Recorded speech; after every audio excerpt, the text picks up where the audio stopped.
tuzlu suyun yuttuğu mor boyalar denizin dibine çöküyor. Aslında bu sıradan bir gemi kazası değil.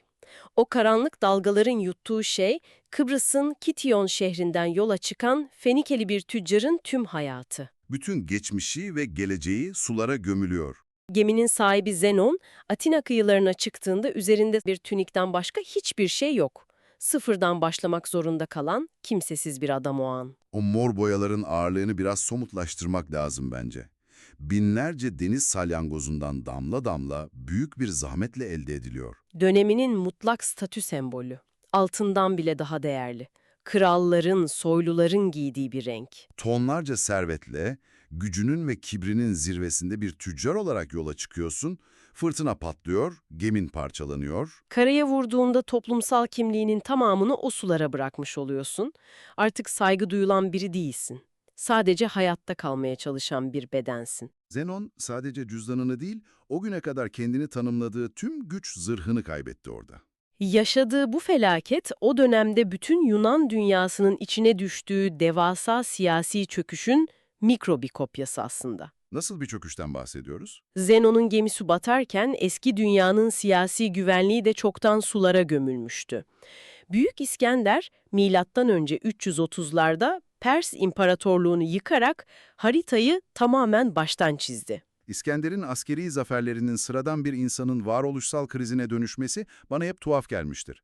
Gemisini kaybeden bir adam karnını doyurmak varken neden politik bir boşluk hissetsin? Sokrates dönemindeki bir Atina vatandaşıyla İskender sonrasındaki bir insan arasında büyük bir zihinsel fark var. Ben Atinalıyım deme lüksü mü kayboldu? Tam olarak bu. Sokrates döneminde kimliğin çok netti.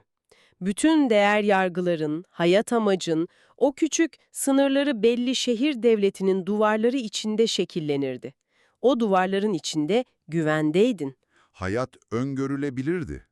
İskender'in devasa imparatorluğu içinde bu şehir devletleri eriyip yok oldu. O imparatorluk da parçalanınca geriye sürekli birbiriyle savaşan kaotik krallıklar kaldı. Atina artık koca bir imparatorluk okyanusunda savrulan küçük bir taşraydı. Atinalıyım demenin o çalkantılı dünyada hiçbir koruyucu gücü kalmamıştı. Şehir devletleri çöktü ama insan doğası her zaman kök salacak bir aidiyet arar. Boşlukta kalamaz. Bu yüzden kozmopolitizm fikri doğuyor. Evrenin vatandaşı olma fikri. Kulağa özgürlükçü geliyor ama durum farklı. Aslında doğduğu günden beri yaşadığı sıcak mahallesinden kovulup, devasa, tekinsiz bir metropolün ortasına bırakılan bir insanın hissettiği dehşete benziyor. Devasa bir evden de yapayalnız kalma korkusu. Zenon'un gemisinin batması tam da bu kozmopolit korkunun ete kemiğe bürünmüş hali. İnsanlar sınırları silinmiş bu yeni dünyada nasıl delirmeden ayakta kalacaklarını sorguluyordu. Eski felsefeler yetersiz kalıyordu. Zenon'un tarih sahnesine çıkmasından önce bu belirsizliğe verilen tepkilere bakmak lazım. İnsanlar savrulmamak için iki farklı uç noktaya sığınıyordu. Kaybolduğunda ya saklanırsın ya da saldırırsın. Birinci yol Epikurus'un sistemidir. Dünyanın karmaşasından, siyasetin tehlikelerinden tamamen kaçmak. Epikuros, Atina'da kendine yüksek duvarlarla çevrili bir bahçe kuruyor, sadece güvendiği yakın dostlarıyla felsefe yapıyor. Acıdan uzaklaşmayı seçiyor. Gizlice yaşa parolasıyla hareket ediyor. Dış dünyayı tamamen dışarıda bırakıyor, içeride yapay, korunaklı bir fanus yaratmak istiyor. Bütün dünya yanarken sen kendi bahçende sessizce oturup fırtınanın geçmesini bekliyorsun. Diğer uçtaysa Sunoplu Diyojenes'in başını çektiği kinikler var. Onlar kaçmıyor, tam tersine dünyanın ortasında durup bütün toplumsal kurallara amansız bir savaş açıyorlar. Bir fıçıda yaşamak, sokakta uyumak, gündüz vakti elinde fenerle dürüst insan aramak. Toplumun senden beklediği her şeyi, sahte kibarlıkları tamamen reddederek, kaybedecek hiçbir mülkü olmayan bir insanın o vahşi özgürlüğüne ulaşmak. Biri dış dünyadan saklanıyor, diğeri dış dünyanın kurallarına saldırıyor. Zenon ise çaresiz günlerinde bu iki uç arasında sıkışmışken Atina sokaklarında dolaşıp bir kitapçıya sığınıyor. Orada eline Xenofon'un Sokrates'e anlattığı bir metin geçiyor. Okudukça büyük bir zihinsel sarsıntı yaşıyor. Dış dünyadaki bütün malını kaybeden bu adam, iç dünyası asla sarsılmayan bir karakterle tanışıyor. Sokrates'in iradesiyle. Sokrates, haksız yere idama mahkum edildiğinde bile sükunetini koruyan sarsılmaz bir kale. Zenon'un o anki açlığı da bu sarsılmazlık hissi.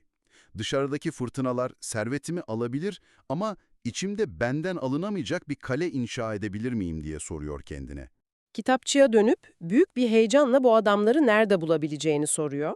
O dönemin Atinası açık hava okulu gibi. Kitapçı, sokaktan geçen kinik filozof Krates'i işaret ediyor. Şu adamı takip et diyor. Zenon'un bu yeniden doğuş sürecini özetlediği o söz çok vurucudur. İyi bir yolculuk yaptım çünkü battığımda felsefeye ulaştım. Zenon, Krates'in peşini takılıyor ama bu uslu uslu not aldığım bir öğretmen-öğrenci ilişkisi değil. Kinik eğitimi, insanın egosunu parçalamaya odaklı, can acıtıcı bir süreç. Krates, Zenon'un tüccar geçmişinden kalan başkaları ne düşünür kaygısını kökünden sökmek istiyor. Bunun için ona Atina sokaklarında kalabalığın en yoğun olduğu bölgede büyük bir çanak dolusu mercimek çorbası taşıtıyor. Zenon, eski saygın refleksleriyle utanıp çorbayı cübbesinin altına gizlemeye çalışıyor. Krates bu çekingenliği fark edince asasıyla çanağı sertçe vurup kırıyor. Çorba Zenon'un bacaklarından aşağı akıyor, kalabalığın ortasında tam bir rezalet. Üstelik Krates onu pelerininden tutup sokaklarda sürüklemeye başlıyor. Dışarıdan bakınca saf bir zorbalık bu. Her şeyini kaybetmiş bir adama neden bir de sokak ortasında bunu yaşatasın? Çünkü Krates rastgele bir şiddet uygulamıyor. Modern bilimin bugün bilişsel davranışçı terapi dediği yöntemi sokak ortasında hayata geçiriyor. O korkunun tam içine girmen gerekir. Krates bu eylemiyle Zenon'un beynindeki yargı mekanizmasını kırıyor, şunu kanıtlıyor: çok gülünç görünüyorsun, herkes sana gülüyor ama hayattasın. Bedenin sağlam, uğruna titrediğin o toplumsal yargı, zihninde yarattığın bir yanılsamadan ibaret. Zenon'un o anki tepkisi insanın kendi egosunu ehlileştirmesinin zirvesidir. Kaçmak veya hocasına vurmak yerine son derece sakince elini yumuşat, seni takip ediyorum zaten diyor. Utancıyla yüzleşiyor ama bu vahşi tavra karşı zihinsel bir sınır da çiziyor. Kimiklerin erdemini sevdi ama onların aşırı kuralsızlığını, toplum düşmanlığını reddetti. Stoa felsefesinin o devrimsel farkı tam bu kırılma anında ortaya çıkıyor. Zenon, Epikuros gibi bahçesine saklanmak veya kinikler gibi sokağın ortasında dünyaya bağırmak istemedi. Felsefede yepyeni bir üçüncü yol, sarsılmaz bir denge yarattı. Siyasetin, pazar yerinin tam ortasında duracaksın, insani görevlerini yapacaksın ama içsel bağımsızlığını da sonuna kadar koruyacaksın. Erken dönem stoacıların bu keskin iradesi, dünyadan kopmadan zihni kalkanlamanın ilk sistemli halidir. Dünyanın merkezinde kalarak dünyadan yara almamayı başarmak. Olayların içindeyken kendi zihnini yönetmek. Bu üçüncü yolu inşa etmek için tek bir hocayla yetinmiyor. Atina'nın entelektüel pazarında okul okul geziyor. Farklı düşünce sistemlerinin en sağlam tuğlalarını toplayıp birleştiriyor. Megara okulundan Stilpo'nun yanına gidip mantığı doğru argüman kurmayı öğreniyor. Platon'un kurduğu akademiye geçip Xenogrates ve Polemon'dan doğa felsefesini dinliyor. Ve Herakleitos'un öğretilerinden logos kavramını alıyor. Evreni bir arada tutan öğrensel akıl fikri. Akademideki hocası Polemon ona takılıp bu Fenikeli gizli kapılardan sızıp bizim öğretilerimizi çalıyor derdi. Zenon sıfırdan bir teori uydurmadı. Etrafındaki en güçlü felsefi malzemeleri sentezledi. Mantık, fizik ve etik kavramlarını bir araya getirdi. Bu yapıyı üç ayaklı tabureye benzetmek bence fazla yüzeysel. Bu daha çok akıllı telefonun işletim sistemi gibi çalışıyor. Şöyle düşün, mantık dışarıdan gelen zararlı yazılımları filtreleyen bir güvenlik duvarı. Fizik ise arka plandaki işletim kodları, yani logos. Etik de kullanıcının arayüzü, bu dünyada diğer insanlarla nasıl etkileşime girdiğin. Biri olmadan diğerleri çöker. Bu bütünlüklü sistemi kurduktan sonra milattan önce 307 yılı civarında kendi mimarisini çizmeye hazırdı. Okulunu kurmak için seçtiği yer, o üçüncü yol felsefesinin fiziksel yansıması. Kapalı kapılar ardında bir akademi binası seçmedi. Atina Agorası'nın tam kalbinde halkın aktığı, hayatın bütün karmaşasının yaşandığı pazar yerini seçti. Bu yerin adı Stoa Poikile, yani boyalı revak. Duvarları dönemin ünlü ressamlarının savaş freskleriyle süslü. Herkesin girip çıkabildiği açık bir sütunlu galeri. Felsefenin elitlerin tekelinden çıkıp sokağa inmesi demek bu. Ayakkabıcının, tüccarın yanından geçerken durup dinleyebileceği bir sistem. Kurduğu okulun adı da buradan, o revaktan, Stoa kelimesinden doğuyor. Bu açık galeride Zenon tüm o karmaşık felsefi parçaları gündelik bir yaşam kılavuzuna dönüştürdü. Öğretisinin merkezinde evrenin başıboş bir boşluk olmadığı fikri var. Her şey, logos denen tanrısal, evrensel bir akıl tarafından kusursuzca yönetilir. Doğaya uygun yaşamak, bu evrensel akılla inatlaşmak yerine onunla uyumlanmak demektir. Buradan o meşhur kontrol çemberi fikrine ulaşıyor. Dış dünyada olan bitenler bizim mutlak kontrolümüzde değil. O geminin batması gibi felaketler. Veya ekonomik krizler. Kendini onun yerine koy. Sabah işe giderken arabanın bozulmasını kontrol edemezsin. Mutluluğunu arabanın çalışmasına bağlarsan motor teklediği an çökersin. Mutlak kontrolümüzde olan tek bir güç var. Kendi zihnimiz. Olaylara verdiğimiz tepkiler. Zenon'un sisteminde tek gerçek iyi, insanın kendi iradesiyle şekillendirdiği erdemdir. Buna Barete adını veriyorlar. Mutluluk, dış koşulların mükemmelliğine değil, sadece bu içsel erdeme, yani evdaimonia'ya bağlı. Araban bozulduğunda direksiyonu yumruklamak veya sakince çekici çağırmak senin elinde. İtibarını kaybedebilirsin ama başına gelenlere nasıl tepki vereceğini seçme özgürlüğünü kimse senden alamaz. Zenginlik geçicidir, erdem kalıcıdır. Söylemesi kolay ama uygulaması müthiş bir irade gerektiriyor. Zenon sadece kürsüden süslü cümleler kuran biri değildi. Bu sistemi hücrelerine kadar yaşıyordu. İnsanlar ona neden bu kadar az konuştuğunu sorduğunda, daha çok dinlemek, daha az konuşmak için iki kulağımız, bir ağzımız var derdi. Kendi felsefesini beden diline bile yansıtıyordu. Aşırı sade giyiniyor, gösterişten özenle kaçınıyordu. Bu sarsılmaz duruş ona zamanla Atina'da muazzam bir itibar kazandırdı. Gençler onun etrafında toplanıp o kaotik dünyada zihinsel bir disiplin buluyordu. Makedonya kralı Antigonos Gonatas ona büyük bir hayranlık besliyordu. Sarayına davet edip tavsiyeler alıyordu. Atinalılar ona altın bir taç sunmayı teklif ettiler. Bir zamanlar kıyıda yapayalnız titreyen o batan geminin tüccarı, aklın gücüyle dönemin manevi otoritesine dönüştü. Milattan önce 264 yılı civarında 90'lı yaşlarına ulaştığında o dönüştürücü yolculuğun sonuna geliyor. Okuldan çıkarken ayağa takılıp düşüyor ve parmağını kırıyor. Yerdeyken gökyüzüne bakıp fısıldıyor. "Geliyorum, neden bana sesleniyorsun?" Kendi ölümünü isyan edilecek bir hastalık olarak görmüyor. Evrensel akılla, logosla birleşme vakti gelmiş, doğal bir süreç olarak karşılıyor. Kendi iradesiyle nefesini tutarak büyük bir sükunet içinde yaşama veda ediyor. Rasyonel, stoacı ölüm imgesinin ilk adımıdır bu. O nefes durduğunda boyalı revak büyük bir belirsizliğe gömülüyor. Zengin Atinalıların, soyluların gözleri agoranın ortasındaki o boş kürsüye dikiliyor. Stoa'nın liderliğini devralacak kişi merakla bekleniyor. İnsan o kırılmaz zırhın parlak bir aristokrata miras kalacağını sanıyor. Ancak oraya oturacak kişi Kleantes olacaktır. Gecenin karanlığında, Atina sokaklarında devasa bir adam yürüyor. Ahalinin derin bir uykuya daldığı o sessizlikte, sokak aralarından sadece ağır adımların, dökülen suların sesi duyuluyor. Sırtında taşıması insanüstü bir çaba gerektiren ağır su testileri var. Elleri nasır bağlamış, yüzünde geçmişte aldığı darbelerin izlerini taşıyan eski bir boksör bu adam. Gündüzleri uykusuz, kasları sızlayan bir bedenle şehrin en karmaşık felsefe derslerini dinliyor. Hava karardığındaysa Atina'nın zengin bahçelerinde aralıksız kuyu çekiyor. Gündüzün o parlak zihinsel dünyasıyla gecenin ezici bedensel yükü arasındaki bu tezat, sıradan bir insanın katlanabileceği türden bir durum değil aslında.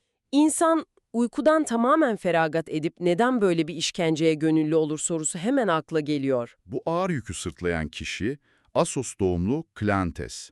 Milattan önce 331 yılı civarında doğan bu adamın ustası Zenon gibi ticari bir geçmişi veya entelektüel bir altyapısı bulunmuyor. Gençliğinde aldığı darbelerle sertleşmiş, hayatını fiziksel gücüyle kazanmaya alışmış bir dövüşçü açıkçası.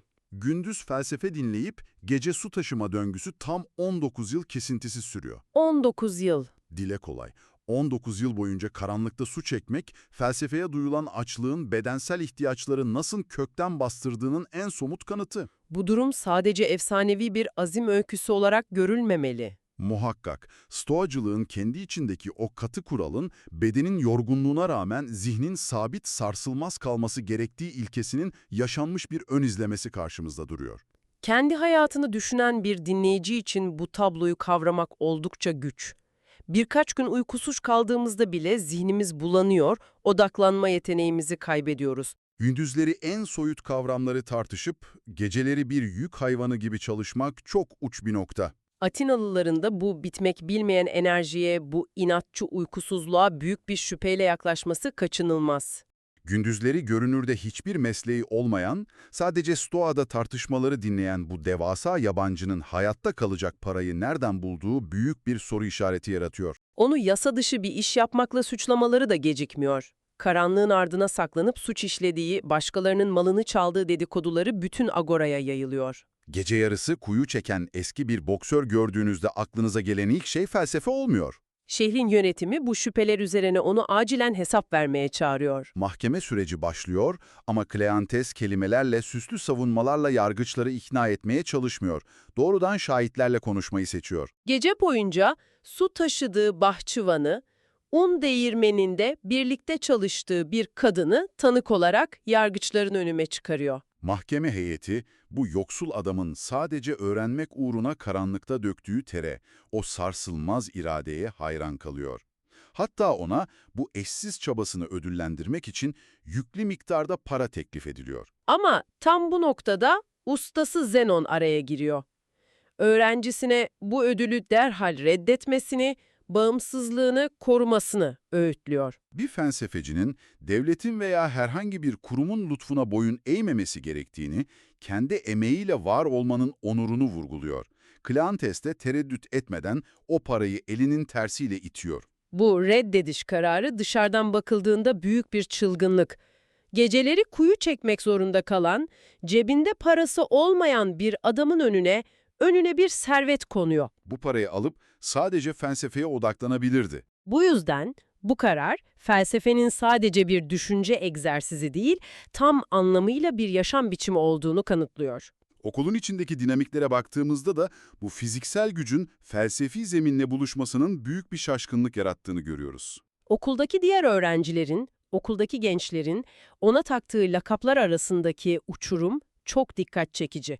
Bir yanda ona ikinci Herakles diyorlar. İkinci Herakles, eski bir boksörün kas gücüne, o tükenmek bilmeyen dayanıklılığına duyulan derin bir saygı var burada. Diğer yanda ise eşek kelimesini kullanıyorlar. Okulun o hazır cevap parlak, muhtemelen zengin aile çocukları kavramları onlar kadar hızlı algılayamadığı için onu bu aşağılayıcı şekilde etiketliyor. İkinci Herakles lakabı bedenin gücünü yüceltirken, eşek lakabı zihnin yavaşlığına yönelik kaba bir saldırıyı temsil ediyor.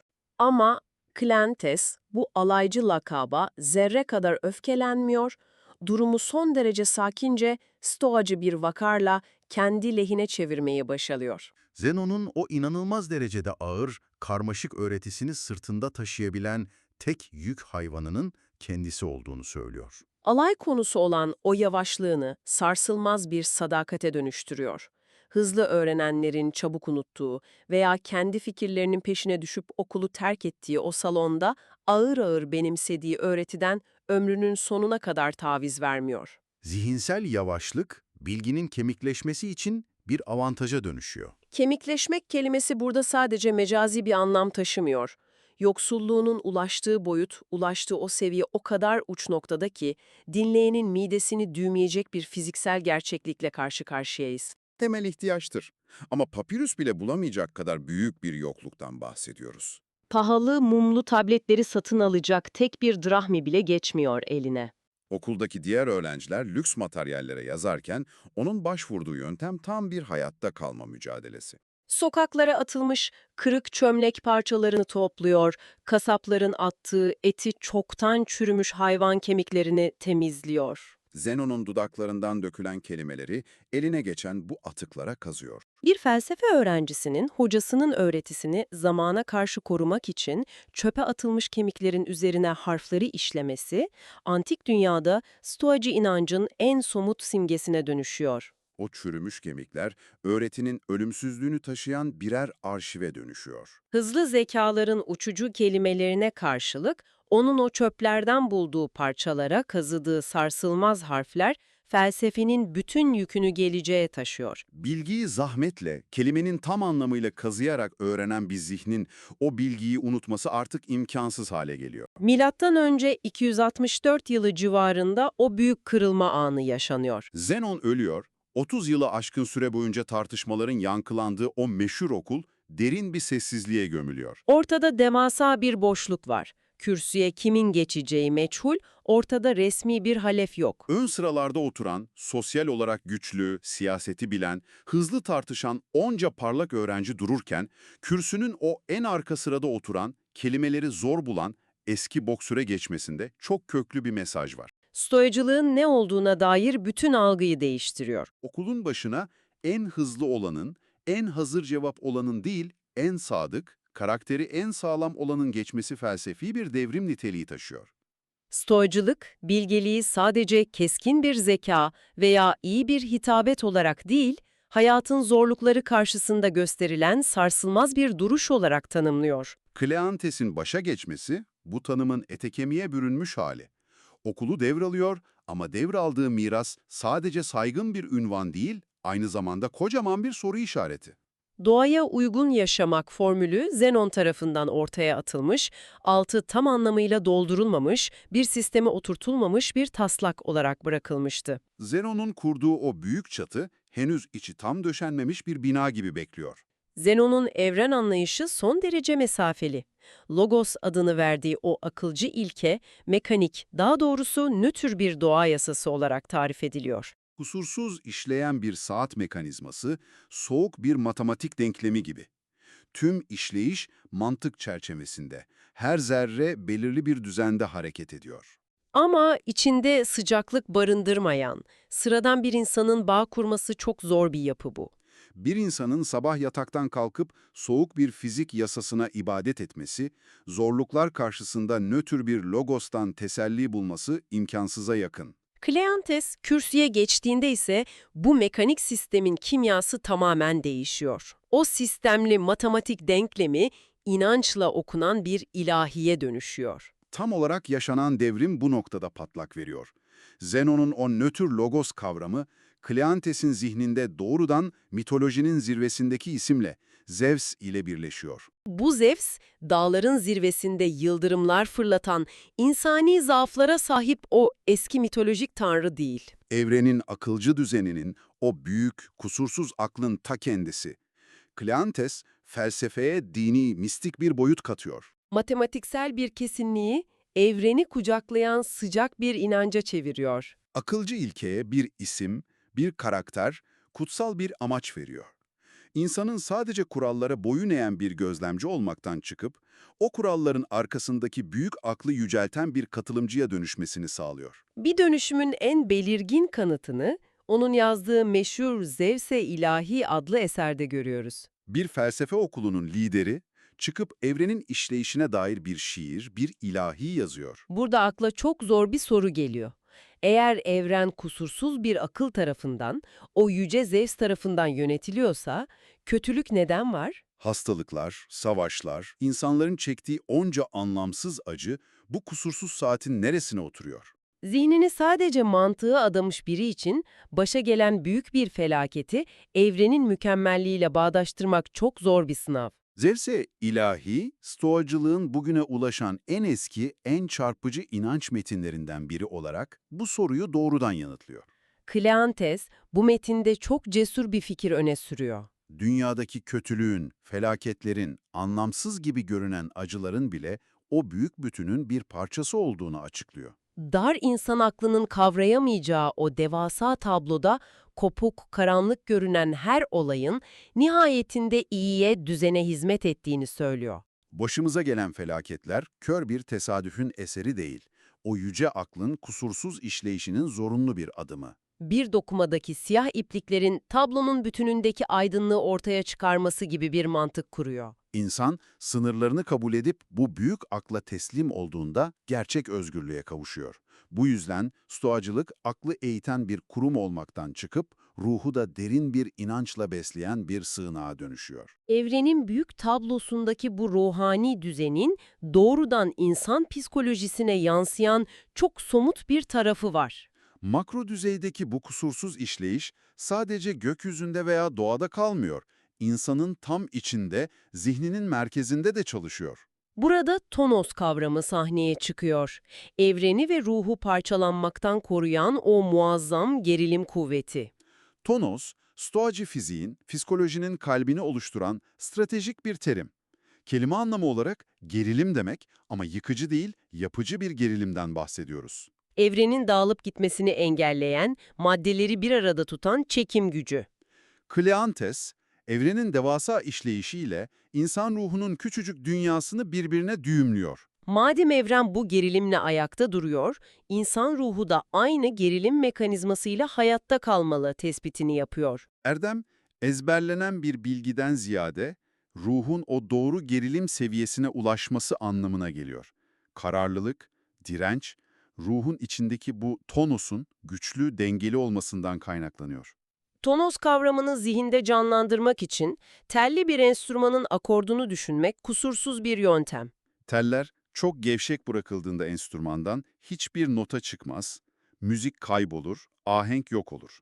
İnsan ruhu da tıpkı bu gevşek teller gibidir. Disiplinsiz, tembel, tutkularına esir olmuş bir ruh sürekli dağılır. Karşısına çıkan ilk zorlukta çözülür. Hayata karşı hiçbir direnç gösteremez. Diğer uca savrulup telleri sonuna kadar gerdiğinizde ise ilk darbede, ilk zorlanmada kopar. Tükenmişlik sendromu dediğimiz o modern kırılma anı yaşanır. Bu yüzden erdem dediğimiz o eşsiz ahenk, esnek ama gergin, zorluklara karşı direnç gösteren o doğru akortla ortaya çıkıyor. Hayata karşı esnek olabilen ama sınırlarını sıkıca koruyan, kırılmayan bir ruh hali tasvir ediliyor. Bu içsel dayanıklılık okulu kökten değiştirirken madalyonun diğer yüzünde dışa dönük siyasi bir sıçrama yaşanıyor. Stoacılık sadece Atina'nın yoksul sokaklarında kemik parçaları üzerinde kazınan bir teselli felsefesi olarak kalmıyor. Persaios ve Spyros gibi öğrenciler felsefeyi görkemli sarayların kalbine taşıyor. Persaios, Makedon sarayına danışman olarak gidip çok ciddi bir toplumsal nüfuz inşa ediyor.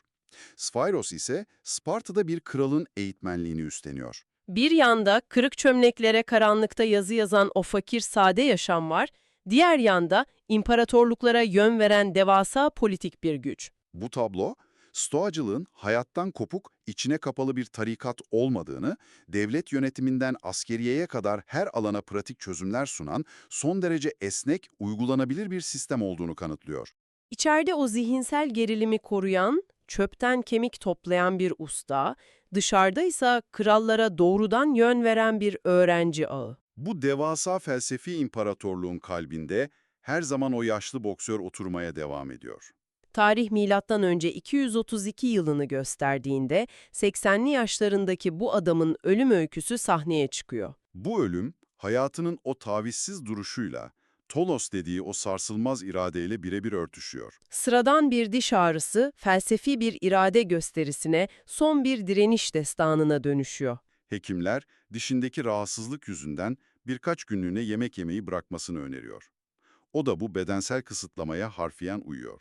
Ağrı tamamen geçip sağlığa kavuştuğunda etrafındakiler onun yeniden normal düzene, o eski çalışma temposuna dönmesini bekliyor. Ama Kleantes, o açlık günlerinde ölüm yolculuğuna çoktan adım atmış olduğunu, bedenin sınırlarını aştığını fark ediyor. Başladığı bu tutarlı açlık sürecini bozmanın artık gereksiz olduğunu, doğanın yasasına, o yüce Zevs'in kurduğu kusursuz düzene karışma vaktinin geldiğini düşünüyor. Yemek yememeyi bilerek son derece şuurlu bir şekilde sürdürüyor.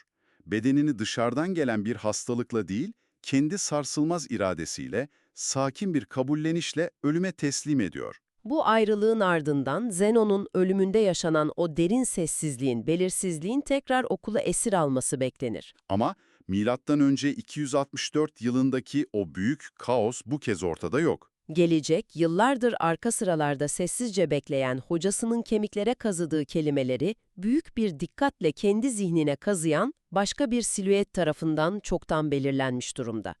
Bu yeni figür, Kilikya bölgesindeki Soloi şehrinden gelen bambaşka bir aday olarak öne çıkıyor. Kleantes'in o yavaş, dini ve neredeyse şiirsel üslubu, felsefe okulunun üzerine mistik bir dinginlik örtüsü sermişti. Ama bu dinginlik aslında fırtına öncesi sessizlikti. Stoa, felsefi bir sistem olmaktan ziyade sadece ilham verici sözler söyleyen, göksel hedefler peşinde koşan bir bilgeler meclisine dönüşme tehlikesiyle karşı karşıyaydı. Bu durumun neden sürdürülemez olduğunu felsefe tarihi açısından çözmek zorundayız. Çünkü okulun hayatta kalması için bir uzun mesafe koşucusunun algoritmik bir dehaya dönüşmesi gerekecekti. Dışarıdaki entelektüel savaşın boyutlarını ve Stoa'nın neden keskin bir zekaya ihtiyaç duyduğunu anlamak bu değişimin temelini oluşturuyor. Bu yavaşlık ve şiirsel üslup sürdürülemez bir yapıdaydı. Çünkü Atina sokaklarında acımasız bir entelektüel savaş dönüyordu. Akademinin şüpheci filozofları, özellikle Arkasilaos, Stoacıların kesin bilgi iddialarına amansızca saldırıyordu. Sadece itiraz etmekle de kalmıyorlardı muhtemelen. Şüpheciler, Stoacıların ortaya koyduğu her önermeyi mantıksal bir kılıçtan geçirerek lime lime ediyordu. Kleantes'in dindar ve sabırlı yaklaşımı bu diyalektik saldırılara cevap verebilecek çevikliğe sahip değildi. Fazla uysal kalıyordu. Zenon ve Kleantes'in bıraktığı mistik mirası korumak için sistemli bir savunmaya, hızlı, analitik ve keskin bir zekaya ihtiyaç vardı. Bu yüzden sahneye yepyeni bir isim çıkmalıydı. O yeni isim Krisipos'tu. Milattan önce 280 yılı civarında Kilikya bölgesindeki Soloi şehrinde başlayan bir hikaye var karşımızda. Başlangıçta felsefeyle, mantıkla uzaktan yakından bir bağı yok. Uzun mesafe koşuculuğu yapan, bütün yatırımını bedenine, kaslarına ve nefesine yapan bir genç. Fiziksel sınırlarını zorlayan, bedensel acıya tahammül etmeyi öğrenen bir sporcu kimliği çıkıyor karşımıza. Sporcu disiplininin bir felsefi zekaya nasıl evrildiğini kavramak zor görünebilir ama ortada kendi iradesi dışında gelişen devasa bir kırılma anı bulunuyor. Bedenini inşa eden bu gencin hayatı kendi kontrolünde olmayan bir dış müdahaleyle sarsıldı. Bu yüzden felsefe sahnesine adım atmak zorunda kaldı. Babasından kalan mirasa kraliyet hazinesi tarafından el konulduğunu görüyoruz. Zenon'un meşhur gemi kazasını fazlasıyla andıran bir tablo var ortada. Çok benzer bir durum. Her ikisi de maddi felaketler yüzünden, dünyevi güvencelerini tamamen kaybettikleri için felsefeye savruldu. Denizlerin Zenon'dan aldığını siyasi otorite Krizipos'tan almıştı. Atina'ya geldiğinde zihni bir arayış içindeydi. Akademinin şüpheci geleneğiyle kısa süreli bir temas kurdu ama nihayetinde Kleantes'in derslerinde karar kıldı. Zenon'u hiç görmemişti galiba, değil mi? Hiç görmedi. Felsefeyi Spyros ve Kleantes'in dizinin dibinde, onların gölgesinde öğrenmişti. Usta ile çırak arasındaki zıtlık muazzam bir çatışma barındırıyor aslında. Kleantes, tekrara dayalı, sabırlı bir öğretim tarzı benimsemişti ama Chrysippos, akıl almaz bir zihinsel hıza sahipti. Kavramları saniyeler içinde parçalıyor, içlerindeki çelişkileri buluyor ve onları yepyeni bir formda, sarsılmaz bir mantıkla yeniden kuruyordu. Hatta hocasına dönüp söylediği çok cüretkar bir söz var. Öğretinin sadece ana hatlarını vermesinin yeterli olduğunu, ayrıntıları kendisinin bulabileceğini söylüyor. İnanılmaz bir özgüven. Açıkçası burada sıradan bir öğrenci asiliği görmüyoruz. Zihninin derinliklerinde işleyen, devasa bir mimari yeteneğin, yapısal bir dehanın dışa vurumu var. O, felsefe sahnesinde tamamen yeni fikirler icat eden yenilikçi bir figür değildi. Bu yüzden Aristocu düşüncelere ve okul içindeki rakip yorumlara karşı ortodoks çizgiyi amansızca savunan bir muhafız konumundaydı. Var olanı güçlendiriyordu. Dağınık fikir yığınlarını yıkılmaz bir felsefi yapıya dönüştürmek, sıfırdan bir şey yaratmak kadar büyük bir entelektüel başarıdır. Geçmişten gelen, şairane sözlere dökülmüş bilgeliği devasa bir kaleye dönüştürdü. Antik dünyada onun için boşuna o meşhur sözü söylememişler. Kristippos olmasaydı Stoa'da olmazdı sözü. 700'den fazla eser kaleme aldı. Mantık, fizik, etik, dil felsefesi gibi çok geniş bir alanda yazdı. Bu metinlerin bugün sadece fragmanları biliniyor olsa da o küçük parçalar inşa ettiği sistemin ne kadar titiz, ne kadar muazzam bir mühendislik eseri olduğunu kanıtlıyor. İnşa ettiği bu sistemin en çok konuşulan, belki de insan düşünce tarihini en çok etkileyen noktası mantık alanında yarattığı büyük devrim. Aristoteles'in kategorik mantığı, tüm ağlar B'dir şeklinde işleyen, eşyayı ve kavramları sınıflandırmaya yarayan statik bir sistemdi. Chrysippos bunun karşısına önermeler mantığını koydu. Eğer A ise B'dir formülü. Bu çok çarpıcı bir sıçrama. Bu yapı doğrudan modern bilgisayar biliminin yazılım dillerindeki if-then algoritmalarının temel mantığını oluşturuyor. O halde kafama takılan asıl mesele şu: nesneleri kategorize etmek yerine eylemler ve sonuçlar arasındaki dinamik nedensellik ilişkisine geçmek, okulu Arkesilaus gibi şüphecilere karşı nasıl bir silaha dönüştürdü? Kategorik mantık, dünyayı tanımlamak için kusursuz bir araçtır ama bir argümanı kılıç dövüşü gibi savunurken zayıf kalır. Şüpheciler, hiçbir şeyin kesin olarak bilinemeyeceğini iddia ederek Stoacıların bilgelik temellerini sarsıyordu. Chrysippos, önermeler mantığını kurarak düşmanın kendi silahını ona doğrulttu. Şüpheciye şu koşullu önermeyi sunduğumuz bir senaryoya bakalım. Eğer hiçbir şey bilinemez diyorsan, hiçbir şeyin bilinemeyeceğini bildiğini iddia ediyorsun argümanımı. Bu yaklaşım, karşı tarafı kendi içinde çelişen bir mantıksal paradoksa sokmaktır. Kategorilerle, tanımlarla zaman kaybetmek yerine, düşüncenin işleyiş kurallarını algoritmik bir dizilime oturttu. Mesele ne düşündüğümüz değil, nasıl düşündüğümüzün haritasını çıkarmaktı. Düşünceyi, zayıf noktası olmayan bir formüle indirgedi. Önermeler bir ağ gibi birbirine bağlandı. Her önerme bir sonrakine çelik halatlarla bağlandı, şüpheci bir argümanın bir parçasını çekip çıkarmaya çalıştığında karşısında izole edilmiş, savunmasız bir fikir değil, birbirine kilitlenmiş devasa bir makina buluyordu.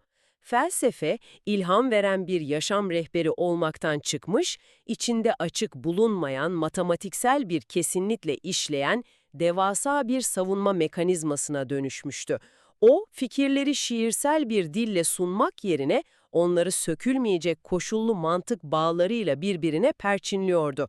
Stoa'yı yenilmez yapan şey, ulaştıkları sonuçlardan ziyade o sonuçlara varırken kullandıkları bu kusursuz düşünme mekanizmasıydı. Kurulan bu kusursuz algoritmanın içinde dinleyicinin zihnini en çok zorlayacak, gündelik hayatımıza doğrudan temas eden o devasa felsefi krize geliyoruz. Kader meselesi. Doğru.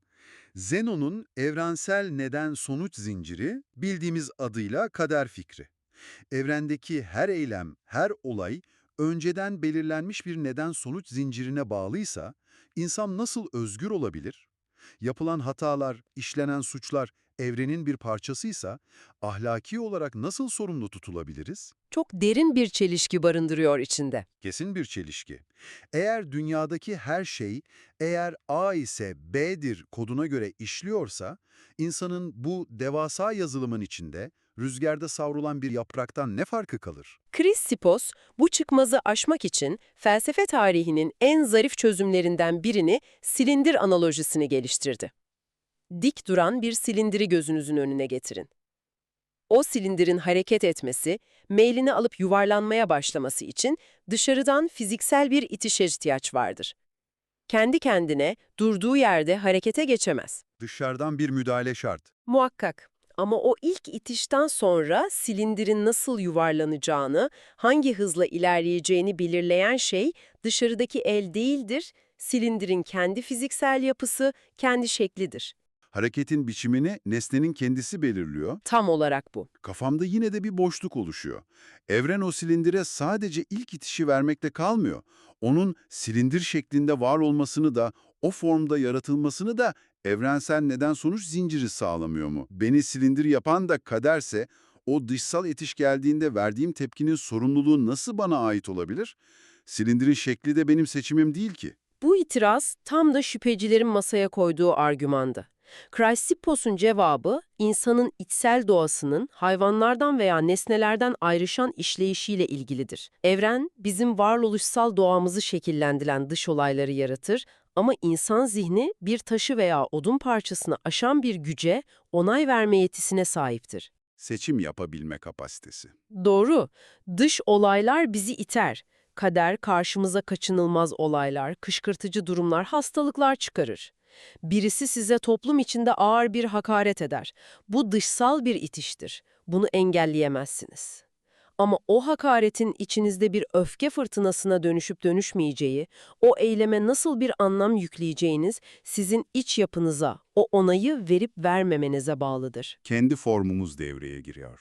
Köşeli bir taş aynı itişle sadece olduğu yerde sendeler, pürüzsüz bir silindir akıp gider.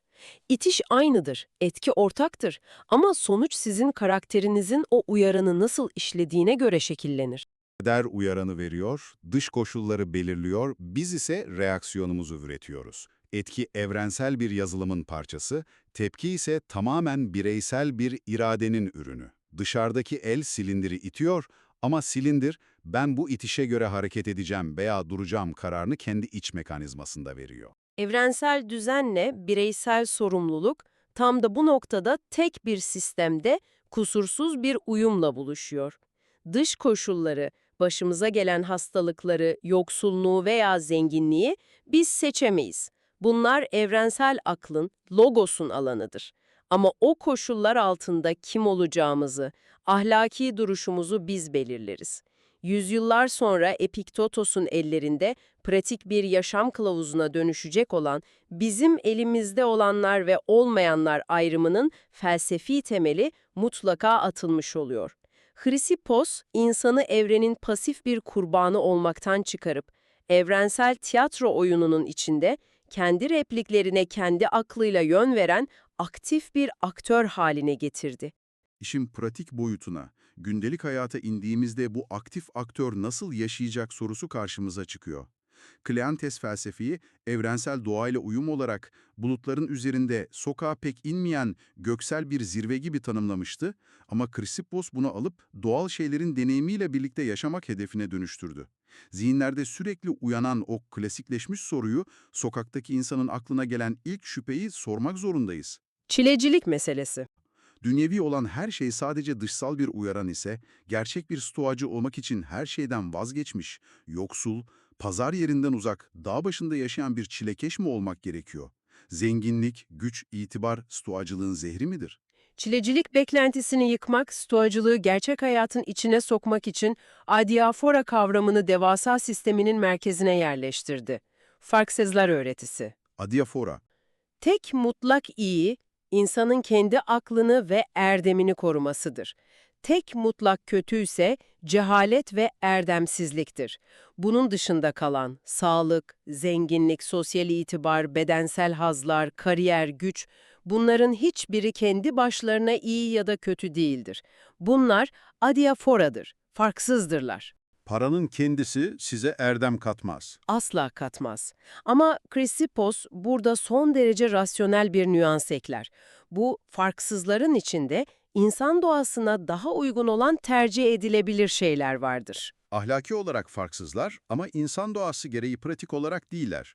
Bir stoacı hastalanmak yerine sağlıklı kalmayı, fakir kalmak yerine zengin olmayı, yalnız kalmak yerine dostluklar kurmayı tercih edebilir. Bunlar ahlaki birer zorunluluk değil, sadece rasyonel tercihlerdir. Tercih edebilir ve rasyonel doğası gereği etmelidir de. Bunları mutluluğunun, varoluşunun merkezine koymadığı sürece, onları kaybettiğinde, yıkılmayacak bir zihinsel yapı kurduğu sürece siyasete girebilir, büyük bir servet biriktirebilir, konforlu bir hayat sürebilir. Adiafora ayrımı, Stoa'yı dünyadan kopuk bir inziva tarikatı olmaktan çıkardı, ona gerçek dünyanın, kalabalıkların, pazar yerlerinin, ticaretin ve siyasetin tam göbeğinde yaşama izni verdi.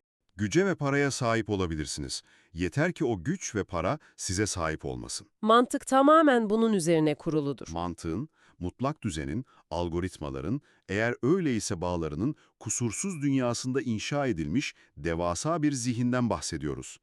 Hristippos sadece felsefesini değil, kendi günlük ritmini, fiziksel varoluşunu da saplantılı bir düzene oturtmuştu. Bir mekanizma gibi yaşıyordu. Bedenine koşu sunulduğu yıllardan kalma demir bir disiplinle, zihnini ise kurduğu mantık sisteminin matematiksel kesimliğiyle yönetiyordu.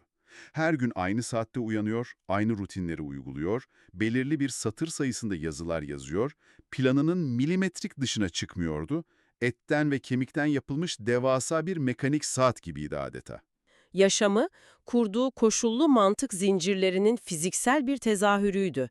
Hata payına, plansızlığa, ani duygu değişimlerine, hayattaki kaosa yer yoktu. Duygular bile mantıksal birer yargıdan ibaretti onun için. Kontrolün mutlak sınırlarını çizen, her olayı bir neden ve sonuç zincirine bağlayan bu zihnin sonu, felsefe tarihinin barındırdığı en sarsıcı, en derin trajikomik ironidir. Ölümü çok çarpıcı. Tarihsel aktarım var, onun ölümüyle ilgili iki rivayet sunar. Birinci rivayet, saf şarap içtikten sonra şiddetli bir baş dönmesi ve yaşlı bedeninin iflas etmesidir. Ama bizim asıl üzerinde durmamız gereken, felsefi anlamı çok daha büyük olan ve yüzyıllarca dilden dile dolaşan ikinci rivayettir. Efsaneleşen hikaye. Bu senaryo, felsefi bir çöküşün, rasyonaliteyle yaşamın absürtlüğü arasındaki varoluşsal zıtlığın kusursuz bir tablosunu çizer. Yaşlılığının son demlerinde, dışarıda bir yerde bir eşeğin, normalde insanlara ait olan kıymetli incirleri yediğini görür. İncir yiyen bir eşek. Her şeyi mantıkla, matematiksel bir nedensellik zinciriyle, evrensel doğanın yüce kanunlarıyla açıklayan devasa bir filozof var karşımızda. O manzaraya bakıyor, o uyaranı zihnine alıyor ve rivayete göre arkadaşlarına dönüp buna saf şarap verin de üstüne içsin diyerek kontrol edilemez bir gülme krizine giriyor. Gülmek, bütün kasların kontrolsüzce sarsıldığı, nefesin kesildiği bir durumdur aslında. Rasyonel hiçbir yanı yok. Asla yok. O kadar şiddetli, o kadar derin bir gülme krizine giriyor ki nefessiz kalarak can veriyor. Gülmek, insan doğasının en kontrol dışı, en bedensel, rasyonel zihni en çok felç eden reaksiyonudur. Bütün ömrünü, dürtüleri, duyguları, aşırılıkları denetim altında tutmaya adamış bir zihin, incir yiyen bir eşeğin yarattığı anlık, absürt komediye yenik düşüyor. Yılların emeği bir anda siliniyor sanki. Kurduğu devasa mantık kaleleri, yazdığı 700 küsür eser, şüphecilere karşı inşa ettiği yenilmez önermeler mantığı, o anlık kahkahanın fiziksel şiddeti karşısında paramparça oluyor. Matematiksel bir evren modeli çizen filozof, doğanın o sıradan ve kuralsız anlarından birinin bir eşeğin yarattığı görsel mizahın kurbanı oluyor. Bu sıradan bir ölüm değil. Evreni koca bir denklem olarak gören birinin, o denklemin içine sızan ufacık bir kaos yüzünden ölmesi çok manidar.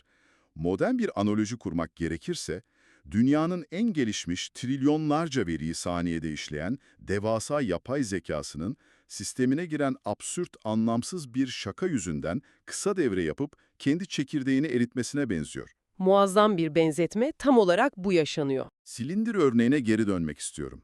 Dış olaylar bizi iter ama reaksiyonumuzu biz belirleriz diyordu. Dış uyaranları rasyonel bir filtreden geçirip içsel dinginliğimizi korumalıydık. Fakat bu gülme krizinde reaksiyonu belirleyen rasyonel zihin tamamen devre dışı kalıyor. İtiş geliyor ve silindir kontrolden çıkıp kahkahalar eşliğinde uçuruma yuvarlanıyor. Zihnin beden üzerindeki o çok övülen diktatörlüğü bir saniyede çöküyor. Bu ölüm, katı rasyonalitenin, doğanın kaotik yüzü karşısındaki trajik iflasıdır. Chrysippos, kendi kurduğu düşünce sarayını o kadar sıkı, o kadar geçirimsiz örmüştü ki, hayatın açıklanamaz absürtlüğü karşısında o sarayın dışına çıkacak hiçbir esneklik payı bırakmamıştı. Evrendeki her şeyi, eğer öyleyse formülüne hapsetmeye çalıştı ama hayat her zaman mantıklı önermeler sunmaz. Bazen karşınıza insan yemeği yiyen, tarım kültürünün sembolü incirleri tüketen bir eşek çıkar ve bütün algoritmalarınız çöker. Halk hafızasının, antik çağ yazarlarının bu hikayeyi nesilden nesile taşıması bir tesadüf değildir. İnsanlar, kusursuz sistemlerin aslında ne kadar kırılgan olduğunu göstermek için bu anekdotu yaşattılar. Toplumlar mutlak olan her şeyle dalga geçme, katı olanı yumuşatma eğilimindedir hep. Hayatın kaotik, mizahi ve ele avuca sığmaz doğasının aşırı ciddiyet karşısında her zaman galip geleceğini anlatmak için bu efsaneyi nesilden nesile aktardılar. Dünyanın en ciddi adamı, hayatı bir formüle dönüştüren zihin, dünyanın en gayri ciddi eylemi yüzünden öldü. Bu felsefeye atılmış büyük bir doğa kahkahasıdır. Doğa, sistem kurucularına son sözü her zaman kendisinin söyleyeceğini, aklın sınırlarını zorlayan bu son sadece bir adamın değil, kurduğu devasal sistemin de varoluşsal bir sınır çizgisine dayandığını gösteriyor. Gülme eylemi, diyaframın kontrolsüzce kasılması, nefesin kesilmesi, gözlerden yaş gelmesi, zihnin bir anlığına beden karşısında tamamen aciz kalmasıdır. Oysa Chrysippos, hayatı boyunca bedenin zaaflarını aşmak için o uzun mesafe koşucusunun iradesini kullanmıştı. Disiplin onun her şeyiydi.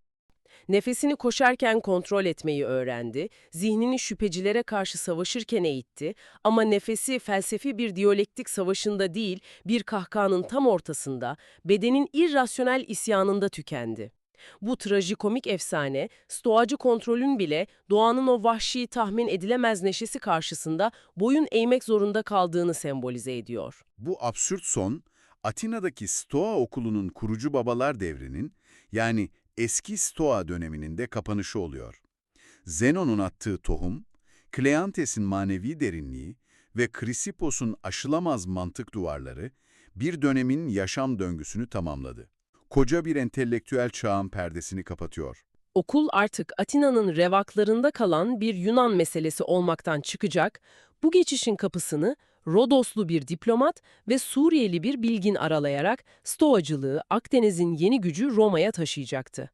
Yunanistan'ın siyasi olarak boyun eğerken Roma'yı entelektüel olarak nasıl fethettiği çelişkisi, felsefenin yönünü tamamen değiştiren o büyük kırılmayı başlatıyor.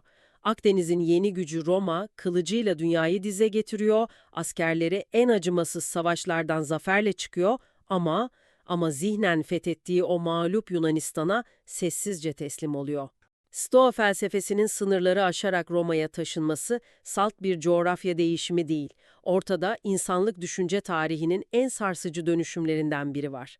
Benim asıl aklımı kurcalayan mesele, kan dökmeye bu kadar alışkın bir imparatorluğun neden böylesine ince bir düşünce sistemine ihtiyaç duyduğu. Bu entelektüel fethi askeri şiddetten bağımsız okunamayacak kadar karmaşık bir yapıya sahip.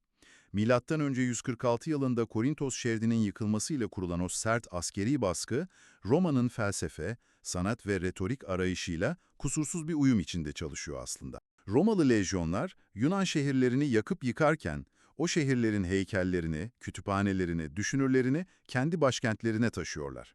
Roma gücü kılıçla, kanla kazanmış ama zihnen ince ince işlenmiş Yunan estetiğine, felsefi derinliğine boyun eğmiştir. Askeri bir zaferin böylesi bir zihinsel teslimiyetle sonuçlanması tarihin en ilham verici dengelerinden birini yaratıyor. Haklısın.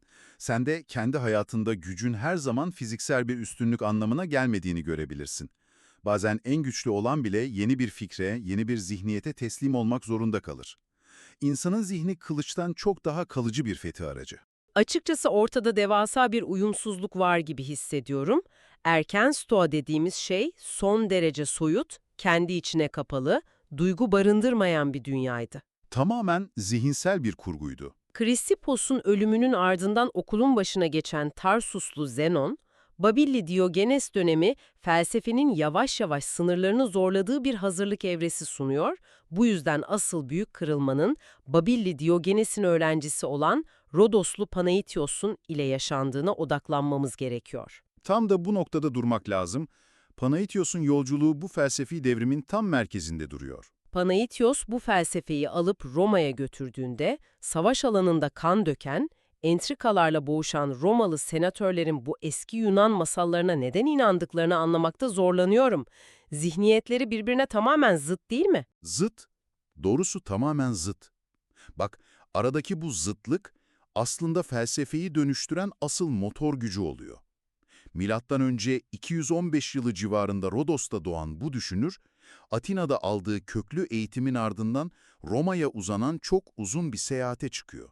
Bu sadece fiziksel bir yer değiştirme değil, yeni bir medeniyetin zihin kodlarını okuma çabası diyebilir miyiz? Roma'da dönemin en güçlü, kültürlü çevresiyle Scipio Aemilianus'un etrafında toplanan o elit çemberle tanışıyor. Bu karşılaşmayı basit bir sohbet ortamı gibi değerlendirmemeliyiz. Felsefenin kaderini belirleyecek bir çarpışma anı bu. Savaş alanlarında orduları yöneten, senatoda devletin kaderini tayin eden, gücü doğrudan elinde tutan adamların arasına giriyor. Erken Stoa'nın o eski, katı kurallarının bu adamlara uymadığını ilk fark eden de kendisi oluyor. Scipio Aemilianus'un evindeki bu toplantıları ben sıradan bir akşam yemeği sohbeti gibi göremiyorum zaten. Orayı daha çok savaş kahramanlarının, siyasetçilerin bir araya geldiği bir strateji laboratuvarına benzetiyorum. Çok doğru bir benzetme. Devletin ve insan ruhunun sınırlarının test edildiği bir laboratuvar. Orada haritalar açılıyor, yasalar tartışılıyor, insan doğasının zaafları masaya yatırılıyor. O evde Atina'nın gölgeli revaklarında tartışılan soyut mantık bulmacalarına yer yok. Erken Stoa'nın o aşırı mantıksal yapısı Roma senatörlerine itici geliyor. Bu yüzden bu laboratuvarda o eski kuralların işlemediği açıkça ortaya çıkıyor. Hayatı sürekli kriz yönetimiyle geçen bir devlet adamı, her önermeyi matematiksel bir kesinlikle kanıtlamaya çalışan bir felsefeyi pratik bulmuyor. Bulamaz da. Söylediklerin erken Stoa ile orta Stoa arasındaki o derin uçurumu net bir şekilde aydınlatıyor. Erken Stoa'nın katı kuralları cephede savaşan veya senatoda siyasi komplolarla başa çıkmaya çalışan bir Romalı için tamamen işlevsizdi. Zenon veya Krisippos'un sistemi zihinde kurulan mükemmel bir yapıydı. Ama Romalıların o yapının içinde sakince oturacak Onların yönetmeleri gereken gerçek, çamurlu, kanlı, kaotik bir dünyaları vardı. Ulaşılamaz bir bilge ideali, duyguları tamamen yok etmeye emreden o mutlak duyarsızlık hali, Roma'nın eylem odaklı doğasıyla taban tabana zıttı.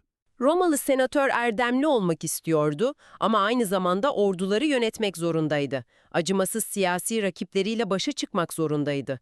Duyguları yok sayarak Roma'yı yönetemezsiniz. Erken Stoa'nın bu ulaşılamaz bilge ideali, tıpkı mükemmellik takıntısı gibi insanın eyleme geçmesini engelleyen bir beklenti yaratıyor.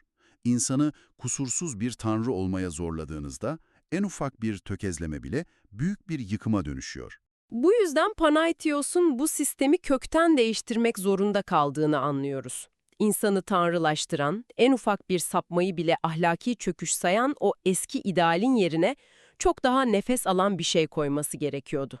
Roma'nın elitleri, başarısız olma lüksünü barındıran ama yola devam etmeyi emreden bir rehbere ihtiyaç duyuyordu. Panaitios tam olarak bunu yaptı. Felsefe tarihine o can alıcı kavramı hediye etti. Kelime anlamıyla gelişmekte olan insan, ilerleme kaydeden insan demektir. Bu durum devrim niteliğinde bir yumuşamaydı. Panaitios, Roma elitlerine şunu söylüyordu: "Sizden mükemmel birer tanrı insan olmanızı beklemiyoruz. Hatalar yapabilirsiniz, zaaflarınıza yenik düşebilirsiniz, siyasi hırslarınız yüzünden tökezleyebilirsiniz ama erdeme doğru bilinçli adımlar attığınız sürece yoldasınız demektir." Bilge olmak, ulaşılamaz bir zirve olmaktan çıkıp her gün adım adım tırmanılan bir dağ yoluna dönüşüyor. Mükemmellik beklentisi yerini çabaya bırakıyor. Proküpton fikri benim dünyamda çok güçlü bir yankı uyandırıyor doğrusu. Sen de kendi hayatına baktığında, bir şeylere sıfırdan başlarken kusursuz olma baskısının seni nasıl felç ettiğini mutlaka fark etmişsindir. En iyisini yapamayacaksam hiç başlamayayım hissi insanı durgunluğa mahkum eder. Katılıyorum. Erken Stoa'nın o kusursuz bilgesi felsefeyi adeta cam fanus içinde sergilenen dokunulmaz bir müze eserine dönüştürmüştü. Güzelliğine uzaktan bakıp hayran kalıyorsun ama eline alıp kullanamıyorsun. Prokopiton ise o cam fanusunu kırıyor, felsefeyi gün içinde defalarca eline aldığın bir çekiç gibi, yönünü bulmanı sağlayan bir pusula gibi günlük bir yaşam aletine dönüştürüyor. Hata yapma lüksünü felsefeye dahil etmek, onu insanileştirmenin en muazzam yolu. Hata yapmadan öğrenemezsin. Acı çekmeden ilerleyemezsin. Bu insanileştirme çabası, Roma toplumunun psikolojik yükünü de inanılmaz derecede hafifletiyor. Hata yapabilen ama yolundan dönmeyen insan modeli, görev bilincini ön plana çıkarıyor. Devlet yönetmek başlı başına kirli ve zorlu bir iş sonuçta. Yöneticinin her adımda kusursuz ahlaki saflık araması imkansızdır. Panayatios'un bu pragmatik yaklaşımı, bizzat kendisi katı bir stoğcu olmamasına rağmen, dönemin en büyük devlet adamı, en güçlü hatibi Cicero'yu derinden etkiliyor. Cicero'nun özellikle ahlaki yükümlülükler üzerine yazdığı satırlarda bu pratik felsefenin izlerini adım adım takip edebiliyoruz. O, toplumsal sorumlulukları çizerken, o ulaşılamaz bilgenin yerine, Prokopto'nun o bitmek bilmeyen çabasını merkeze alıyor.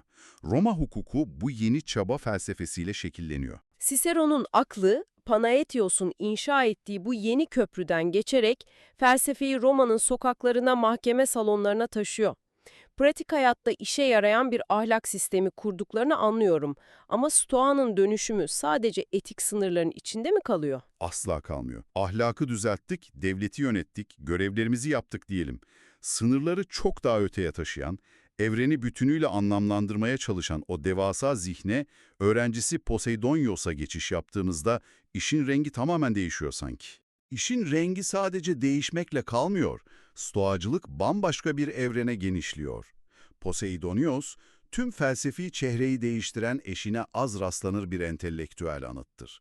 Milattan önce 135 yılında Suriye'nin Apamea şehrinde doğan bu düşünür, Rodos adasında kendi okulunu kurarak dünyayı kendi laboratuvarı ilan ediyor. O, felsefenin sadece masa başında insan ilişkileri üzerinden yapılabilecek bir şey olduğuna inanmıyor.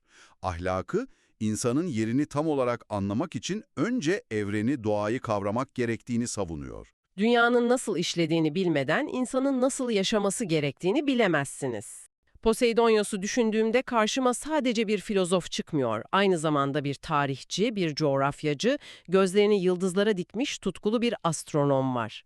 Felsefeyi insan zihninin dar koridorlarından çıkarıp gökyüzünün sonsuzluğuna taşıyor. Evreni bir bütün olarak okumaya çalışan bir aklın en saf halini temsil ediyor. Sadece ruhun erdemini değil, dağların nasıl oluştuğunu, yıldızların nasıl hareket ettiğini de bilmek istiyor. Benim merak ettiğim şey şu: bir ahlak felsefecisi neden ayın hareketleriyle veya volkanların patlamasıyla bu kadar yakından ilgilenir? Bu bağlantı, stoacılığın bilimsel ampirizmle, gözlemle kurduğu o muazzam bağda gizli.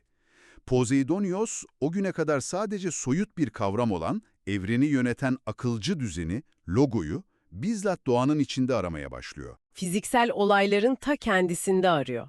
Gelgit olaylarını dikkatle inceliyor, o devasa okyanus hareketlerinin gökyüzündeki ayın evreleriyle nasıl kusursuz bir ritim içinde çalıştığını keşfediyor. Dünyanın çevresini matematiksel verilerle hesaplamaya çalışıyor. Volkanik faaliyetleri, devasa patlamaları yerinde gözlemleyip, doğaüstü gazaplarla değil, tamamen doğal, fiziksel, bilimsel nedenlerle açıklamaya girişiyor. Neden bunu yapıyor sence? Evrenin aklını, logoyu anlamak için kapalı kapılar ardında soyut mantık yürütmek yetersizdir. Bu yüzden doğanın bizzat gözlemlenmesi, o devasa makinanın çarklarının nasıl işlediğinin anlaşılması gerekir. Doğanın fiziksel yasaları evrensel aklın somutlaşmış halidir. Şüphesiz. Ay okyanusu nasıl çekiyorsa, evrensel akıl da insanı öyle şekillendirir.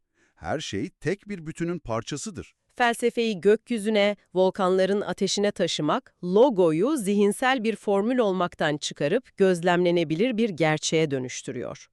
Dünyanın ritmini hissetmek, gelgitlerin Ay'a itaat ettiğini görmek, evrenin aslında tek bir canlı organizma gibi hareket ettiğini kanıtlıyor. Senin verdiğin ay ve okyanus örneği işin kilit noktası. Her şeyin birbirine bağlı olduğu bu kozmik bakış açısı, dünyevi gücün zirvesindeki o kibirli Romalı generalleri bile mıknatıs gibi kendine çekiyor. Büyük Pompeius'un savaş gemisini Rodos adasında durdurup Poseidonios'un evinin önünde ona saygılarını sunması durumu var. Dünyaya hükmeden askeri güç, evreni anlayan büyük aklın önünde saygıyla eğiliyor. Ordular felsefeye selam duruyor. Pompeius'un o gemiyi durdurması basit bir nezaket ziyareti değildir. Roma'nın fiziksel gücünün, felsefenin açıklayıcı gücü karşısında hissettiği ihtiyacın en somut, en fiziksel kanıtıdır. Silahlarla fethedilen dünyanın, evrensel yasalarla nasıl yönetilebileceğini arayan bir imparatorluğun boyun eğişidir. Zaten sadece o değil, Cicero da bizzat Rodos'a kadar giderek Poseidonios'u dinliyor. Doğru, Roma'nın en tepesindeki isimler, doğayı ve ahlakı birleştiren bu yeni felsefeyi bizzat kaynağından tecrübe ediyorlar. Dünyayı yönetmek için önce dünyayı anlamak gerektiğine ikna oluyorlar. Romalı generallerin, devlet adamlarının, felsefeyi uzak bir coğrafyanın eski tomarlarından öğrenmediklerine özellikle dikkat çekmek gerekiyor. Onlar felsefeyi doğrudan onun yaşayan ustalarından, yıldızları bizzat gözlemleyen filozoflarından dinliyorlar. Stoa, kütüphanelerde çürüyen bir düşünce sistemi olmaktan çıkıyor, Akdeniz'in rüzgarını yüzünde hisseden, denizin tuzunu tadan, insana nasıl yaşamalıyım sorusunu cevabını veren canlı bir pratik haline geliyor. Gündelik yaşamın ta içine işliyor. Bütün bu uzun sürece, yaşanan dönüşümleri sentezlediğimizde, erken Stoa ile Orta Stoa arasındaki o derin uçurumun nasıl ustalıkla bir köprüye dönüştürüldüğünü çok net görebiliyoruz. Zenon, Kleentes, Krisippos'un o insanüstü bir mükemmellik talep eden sistemi geride kalıyor. Orta Stoa'nın iki dev ismi Panaitios ve Poseidonios sayesinde felsefe tamamen kabuk değiştiriyor. İnsanın zaaflarını reddeden bir mantık silsilesi olmaktan çıkıyor, insanın hatalarıyla, tutkularıyla birlikte erdeme doğru nasıl yürüyebileceğini gösteren pratik bir yaşama sanatına dönüşüyor. Hayatın içindeki insana hitap eden işlevsel bir mekanizma kuruluyor. Roma'nın o bitmek bilmeyen inşa etme, genişleme, krizleri yönetme, her şeyi pragmatik bir faydaya dönüştürme zihniyeti, Yunan'ın o ince felsefesini adeta yutuyor ama onu yok etmiyor. Aksine, onu kendi damarlarında akan bir kana dönüştürüyor. Onu bütün Akdeniz havzasına yayılacak, devasa orduları, kibirli senatörleri, hatta sokaktaki sıradan insanları bile yönlendirecek, kalıcı, pratik bir rehbere çeviriyor. Bu pratik dönüşüm, karmaşık mantık tartışmalarını tamamen geri planda bırakacak ve İmparatorluk Sarayı'nın tam kalbine, İmparator Nero'nun hocalığını yapacak olan Seneca'nın dünyasına giden o karanlık ama görkemli kapıyı ardına kadar açacaktı. Tarihin en acımasız tiranlarından birinin zihnini şekillendirme görevi, erdem üzerine yazılmış o kusursuz metinlerin sahibine düşerse ne olur? Kontrolsüz bir gücü, devasa bir imparatorluğu kendi oyun alanına çevirecek o çocuğun, Nero'nun karşısına eğitmen olarak oturtulan adamın ruh halinde nasıl fırtınalar kopar? Bu fırtınalar felsefe tarihinin görebileceği en çelişkili, en tartışmalı figürünün Seneca'nın hayatını şekillendiriyor aslında. Kendisi milattan önce 4. yılı civarında Roma İspanyası'ndaki Cordoba şehrinde doğuyor. Oldukça varlıklı bir ailenin çocuğu. Çok küçük yaşta Roma'ya getiriliyor. O dönemin en üst düzey hocalarından sadece hitabet değil, oldukça derin bir felsefe eğitimi de alıyor. Açıkçası onu zihnimizde hep o yaşlı, bilge, zengin adam olarak canlandırıyoruz. Onu hep o ihtişamlı saray danışmanı haliyle biliyoruz. Gençliğinin bambaşka, neredeyse radikal bir çilekeşlik içinde geçtiğini öğrenmek beni epey şaşırtmıştı. Bedenini en uç noktada terbiye etmeyi amaçlayan, Sextiosçu okula duyduğu büyük bir ilgi var ortada. O okulun felsefesini de düşünmek lazım. Dış dünyayı değiştirmeye çalışmaktan ziyade insanın kendi içindeki o karanlığı fethetmesini merkeze alıyorlardı. Felsefeyi zihinsel bir egzersiz değil, adeta tıbbi bir müdahale olarak görüyorlardı. Ruhun hastalıklardan arınması için bedenin arzularından kopması gerektiğini inanıyorlar. Zengin bir ailenin çocuğu neden et yemeyi reddedip günlerce süren oruçlarla kendini neden cezalandırır yoksa? Durum tam olarak buydu. Genç Seneca da bizzat bunu arıyordu. Arzuların kölesi olmamayı, siyasi dünyanın yozlaşmışlığından kendini korumak için bedenini zayıf düşürerek iradesini çelikleştirmeye çalışıyordu. Bedeni o kadar zayıf düşüyor ki hayatta kalabilmek için Mısır'a gitmek zorunda kalıyor. Mısır'dan Roma'ya döndüğünde ise o çilekeş filozof adayı gitmiş, yerine bambaşka biri gelmiş. Hırslı, senatoda herkesi büyüleyen bir adam. Kelimeleri birer silah gibi kullanan bir hatip. Bu hızlı yükselişin Dönemin dengesiz imparatoru Caligula'nın dikkatini çekmesi, bir anda hedef tahtasına oturması ne kadar tehlikeli bir oyunun içinde olduğunu gösteriyor aslında. Mutlak otorite kendi sesinden daha gür, daha etkileyici bir sesi asla kabullenemez. Caligula, kitleleri sadece kelimeleriyle yönlendirebilen bu adamın zekasını doğrudan bir tehdit olarak algıladı. Fazla parladığında gölgede kalmak isteyenlerin hedefine girersin.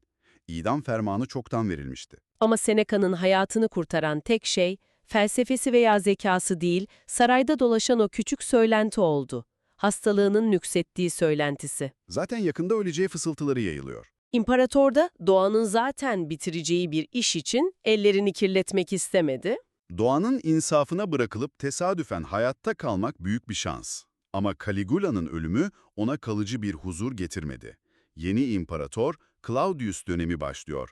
Kendisini çok daha büyük bir fırtınanın tam göbeğinde buluyor bu kez. İmparatorun yeğeni Julia Livilla ile yaşadığı iddia edilen o saray entrikası, iktidar koridorlarında dolaşıyorsan, eninde sonunda o koridorların karanlığına çekilirsin. Bu suçlama tamamen siyasi bir tasfiyeydi. Cezasının bedeli de 8 yıl sürecek bir Korsika sürgünü oldu. Bütün o gücünden, statüsünden, senatodaki nüfuzundan tek bir emirle tamamen koparıldı. Roma'nın merkezinden, imparatorluğun o şatafatlı hayatından, medeniyetin sınırlarına, ıssız bir adaya. İnsanın üzerine inşa ettiği her şeyi bir anda kaybetmesi, devasa bir geminin kaptanıyken kendini bir anda okyanusun ortasında bulmasına benzemiyor mu? Kendini karanlık sularda hayatta kalmak için tek bir tahta parçasına tutunurken buluyorsun.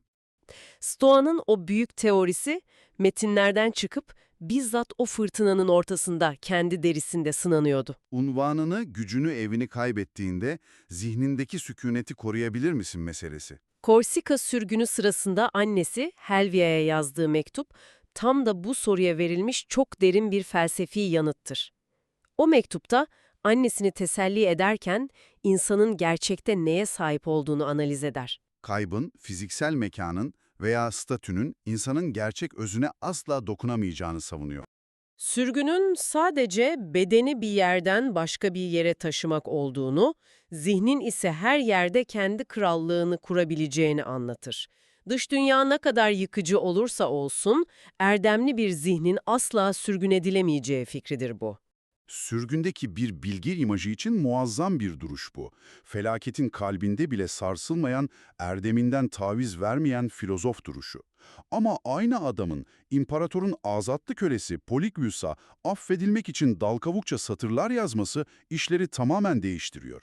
Zihninsel krallığından bahseden o büyük filozof gitmiş, Roma'ya geri dönebilmek için sarayın bir kölesine satırlar dizen bir adam gelmiş. Burada felsefe tarihinin en büyük psikolojik kırılmalarından birini görüyoruz sanırım. Zihinsel krallık teoride kusursuz çalışır. Pratikte ıssız bir adada yıllar geçtikçe insan zihni o sarayın cazibesine, gücün merkezine geri dönmek için kendi ilkelerini esnetmeye başlar. Filozofça yazan ama o şatafattan, o nüfuzdan kopamayan adam profili ilk kez çiziliyor aslında. İnsanın kendi öğrettikleriyle kendi zaafları arasındaki o korkunç savaşın kanıtlarıdır bu mektuplar. Bu yüzden milattan sonra 51 yılında İmparatoriçe Agrippina onu geri çağırdığında bu çelişki en üst noktasına ulaştı. Roma'ya 12 yaşındaki oğlu Nero'ya hocalık yapması için dönüyor. Bir filozofu, tarihin gördüğü en mutlak, en tehlikeli iktidar koltuğuna oturacak bir çocuğun öğretmeni yapmak nasıl bir zihniyettir? Agrippina'nın beklentisi oğlunun Roma'yı yönetecek felsefi ve siyasi donanıma sahip olmasıydı. Nero çok genç yaşta tahta geçtiğinde devleti fiilen arka planda yönetenler Seneca ve muhafız komutanı Burrus oldu. Tarihte o meşhur 5 yıllık istikrar dönemi tam olarak bu ikilinin sağladığı bir başarı. Seneca felsefenin devletin nasıl erdemli bir şekilde yönetebileceğinin kanıtını sunmak istedi. Vergi reformları, senatoya duyulan saygı, kan dökülmeyen, ölçülü bir yönetim, iktidarı Stoa'nın rasyonel prensipleriyle dizginlemeye çalıştı. Ama Nero büyüdükçe durumun karanlıklaştığı o dehşet verici noktaya geliyoruz. Güç doğası gereği sınır tanımaz. Nero, otoritesini paylaşmak istemiyordu ve en büyük engeli kendi annesiydi. Annesi Agrippina'yı öldürtmesi ve işin en korkunç yanı Seneca'nın bu cinayeti meşrulaştıran metni yazmak zorunda kalışı. Nero, annesini öldürttüğünde bu vahşi eylemi senato önünde haklı çıkaracak, durumu devletin bekası için meşrulaştıracak metni bizzat felsefe hocası yazmak zorunda kalır. Düşünsene, çalışma masana oturacaksın, zihnini toplayıp öfke üzerine gibi metinlerde kontrolsüz gücü, tiranlığı lanetleyeceksin. Sonra aynı kalemle bir anne katilinin cinayetini aklamak için kelimeler dizeceksin. Devletin selametini koruma bahanesiyle tarihin en korkunç suçlarından birine felsefi bir meşruiyet sağlamak bu. Büyük bir kırılma. Bu durum bana, hastasını iyileştirmeye yemin etmiş çok bilgili bir hekimin bir masumun yemeğine katılacak zehrin reçetesini bizzat yazmasını hatırlatıyor. Hekim bunu yaparken kendi yeminine ihanet etmez mi? Hekim benzetmesi o ruh halini çok net açıklıyor. Seneca iki büyük kötülük arasında sıkışıp kalmıştı. Hekim zehri yazarken kendini o masum ölmezse bütün şehrin daha büyük bir veba salgınında yok olacağına inandırıyordu. Görevi bırakırsam Nero tamamen kontrolden çıkar düşüncesi. Kötülüğün içinde kalarak kötülüğü sınırlandırmaya çalışmak, ahlaki idealleriyle Roma'nın kanlı gerçekliği arasında ezilmişti. Bu yüzden Seneca'nın sadece siyasi değil, maddi hayatı da büyük bir tartışmanın merkezine oturdu.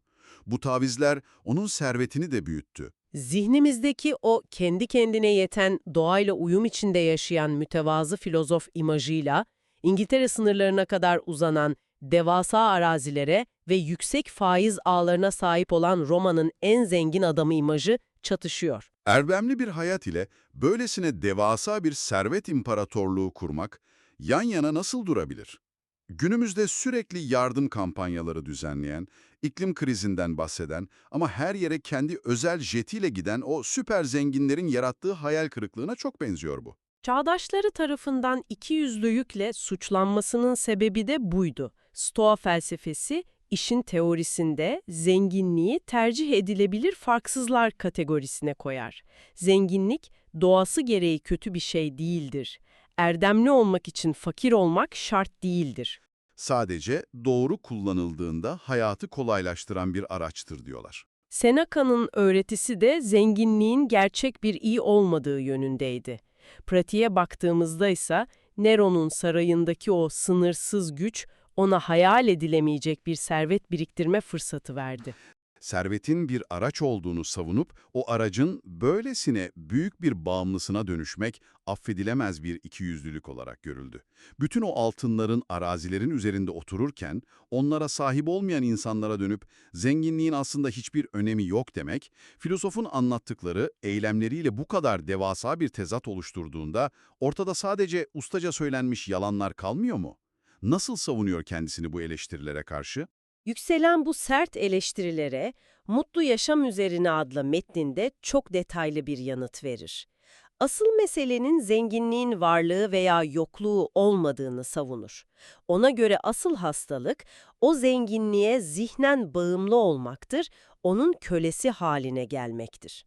Savunmasının temeli, bilge kişinin o servetin efendisi olması. Sahip olduğu her şeyi ertesi gün sabah uyandığında tamamen kaybedebileceğini bilerek yaşar. Kendi ifadesiyle o servete hükmediyordu, servet ona değil. Zenginliği kendi iradesini ve erdemini test ettiği çok zorlu bir sınav alanı olarak görüyordu. Şimdi karşılaştıralım. Issız bir ormanda, bir dağın başında hiçbir şeye sahip olmadan, hiçbir arzu duymadan erdemli kalmak mı daha zordur? Yoksa devasa bir gücün, uçsuz bucaksız bir servetin tam ortasında dururken, elini uzattığında her karanlık arzuna anında yerine getirebilecekken o sınırda durabilmek mi? Stoa'nın felsefi teorisi sessiz kütüphanelerde değil, Roma sarayının o zehirli, yozlaştırıcı atmosferinde bizzat test ediliyordu. Bu yüzden onun bıraktığı eserler, felsefe tarihinin en farklı metinleri oldu. Erken dönem Yunan Stoacılarının dünyasından çok farklı bir yere gidiyoruz. O ilk dönemlerdeki karmaşık soyut mantık sistemleri, evrenin işleyişine dair derin teorik tartışmalar geride kalıyor. Seneca ile birlikte Roma İmparatorluk stoası form değiştiriyor. Bu değişimin arkasındaki mekanizmayı anlamak çok önemli. Neden o soyut mantık sistemleri, evren teorileri bir kenara bırakılıp felsefe gündelik hayatın tam kalbine yöneldi? Roma'nın o siyasi iklimi felsefenin doğasını nasıl dönüştürdü sence? Roma siyaseti öylesine kanlı, öylesine istikrarsızdı ki insanların evrenin yapısını tartışacak lüksü kalmamıştı. İmparatorların her an değişebildiği, senatörlerin bir gecede suikasta kurban gittiği, sürgünlerin, iflasların sıradanlaştığı bir dünyada soyut felsefe kimsenin işine yaramıyordu. Felsefe, hayatta kalabilmek, aklını kaçırmamak için bir rehbere dönüşmek zorundaydı. Seneca'nın kalemiyle felsefe, gündelik hayatın zorluklarıyla, ansızın gelen ölüm korkusuyla, yıkıcı öfke krizleriyle başa çıkma rehberi haline geldi. Kusursuz bir bilge gibi yüksek bir kürsüden konuşmuyor olması da metinleri bu kadar güçlü kılıyor. Doğrunun ne olduğunu tepeden dikte eden biri yok. Onun yerine tıpkı bizim gibi zaaflarıyla mücadele eden, kusurlarını saklamayan, her gün düşüp yeniden kalkmaya çalışan bir yol arkadaşı görüyoruz. Bu samimiyetin en çok hissedildiği yer de o meşhur mektupları. Felsefeyi bir arkadaş sohbetine dönüştürüyor. Lucilius'a mektuplar tam olarak bu samimiyetin zirvesidir. Felsefenin tedavi edici gücünü kullanır. Katı kurallar koymak yerine doğrudan insanın içindeki o korkulara, çelişkilere seslenir. Bu kadar kusurlu, bu kadar fırtınalı bir hayat yaşamış birinin kendi hatalarını bilerek bir dosta dert yanar gibi felsefe yapması o metinleri çağların ötesine taşıyor. Mektuplar sanki iki yakın arkadaşın gece yarısı hayatın anlamı üzerine dertleşmesi gibi. Ama kelimelerle kurulan bu felsefi krallık Nero'nun şüphesiyle paramparça oldu. Kendi inşa ettiği tiranın zihnindeki tek bir şüphe bütün bu felsefi kariyeri bitirmeye yetiyor. Nero'nun paranoyasının kontrolden çıkışı. Milattan sonra 65 yılı o karanlığın tamamen çöktüğü andı. Nero'nun artan zulmüne, dengesizliğine karşı büyük bir siyasi komplo, Pistonyan komplosu ortaya çıkarıldı. Amaç doğrudan imparatora suikast düzenlemekti. Seneca'nın bu komplonun neresinde olduğuna dair ortada hiçbir somut kanıt yoktu. Belki sadece biliyordu ve sustu, belki de hiçbir şeyden haberi yoktu. Nero'nun zihni artık tamamen şüpheyle zehirlenmişti. Yıllardır saraydan uzaklaşıp felsefeye dönmeye çalışan eski hocasından sonsuza dek kurtulmak için bu komployu kusursuz bir bahane olarak kullandı. Verilen ceza bir idam mangası göndermek değil, doğrudan kendi hayatına son vermesi emriydi. Bir ömür boyunca insanlara ölümü nasıl karşılamaları gerektiğini anlatan, ölüm korkusunu yenmek için binlerce cümle kuran bir adam, birdenbire o muhafızlar kapıya geliyor ve kendi anlattığı felsefeyle sınanıyor. Bütün teorilerin bittiği, pratiğe dökülmesi gereken o son an. Tarihçi Tacitus bu ölüm sahnesini tüm yavaşlığı, tüm psikolojik ağırlığıyla aktarır. Ölüm emrini getiren muhafızları karşıladığı o anı, bütün o çelişkili yaşamının aksine olağanüstü bir soğukkanlılıkla betimler.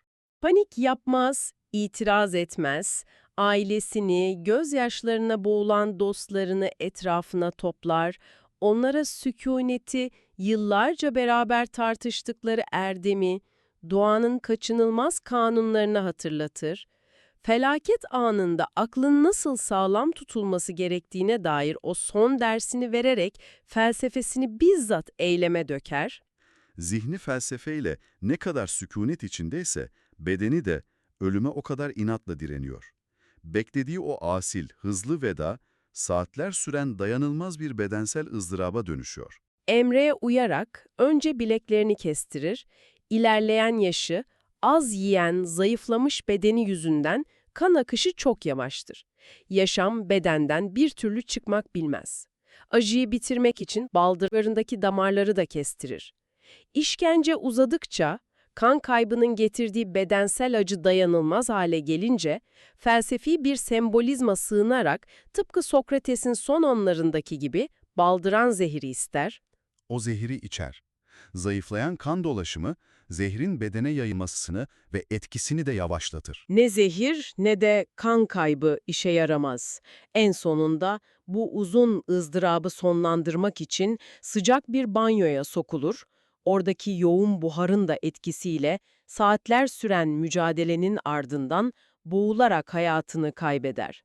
Sokrates'in ölümüyle yan yana koyulabilecek, çelişkilerle dolu kusurlu bir yaşamın son derece kararlı, tavizsiz ve erdemli bir ölümle tamamlanışıydı bu. Roma'da onun ölümüyle bir dönem kapanırken, aynı sokaklarda bambaşka bir stoacı ses, zengin bir sanatör değil, bir zamanlar köyü olarak satılmış ama imparatorlara bile çekinmeden gerçeği haykıran Musonius Rufus yükseliyordu. Seneca'nın o kanlı küvetinden, Pisonyan komplosunun yankılarından hemen sonra Roma'da nefes almak bile bir mesele haline gelmişti.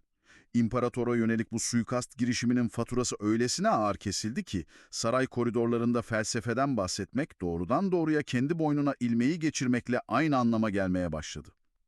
İktidarın paranoyası mermer sütunların arasına sızmış, düşünmek, sorgulamak, erdemden bahsetmek başlı başına bir ihanet suçu olarak görülmeye başlanmıştı. Bir yanda devasa bir servetin üzerinde oturan, imparatorun kulağına fısıldayan ama en nihayetinde o gücün altında ezilen bir Seneca var.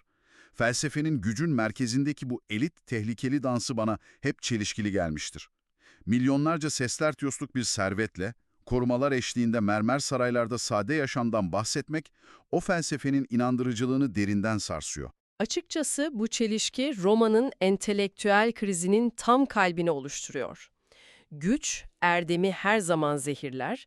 Bu yüzden sarayın o boğucu entrikalarından çok uzakta, gücün, gösterişin peşinde koşmayan, bambaşka bir stoacı profilin ortaya çıkması bir zorunluluktu. Milattan sonra 30'lu yılların başında İtalya'nın Etrurya bölgesindeki Volsini şehrinde doğan Gaius Musonius Rufus felsefeyi sarayın altın yaldızlı salonlarından alıp toprağın kendisine indiren figür oldu. Ailesi Roma'nın atlı sınıfı olarak bilinen Equetes tabakasına mensuptu. Senatör değillerdi.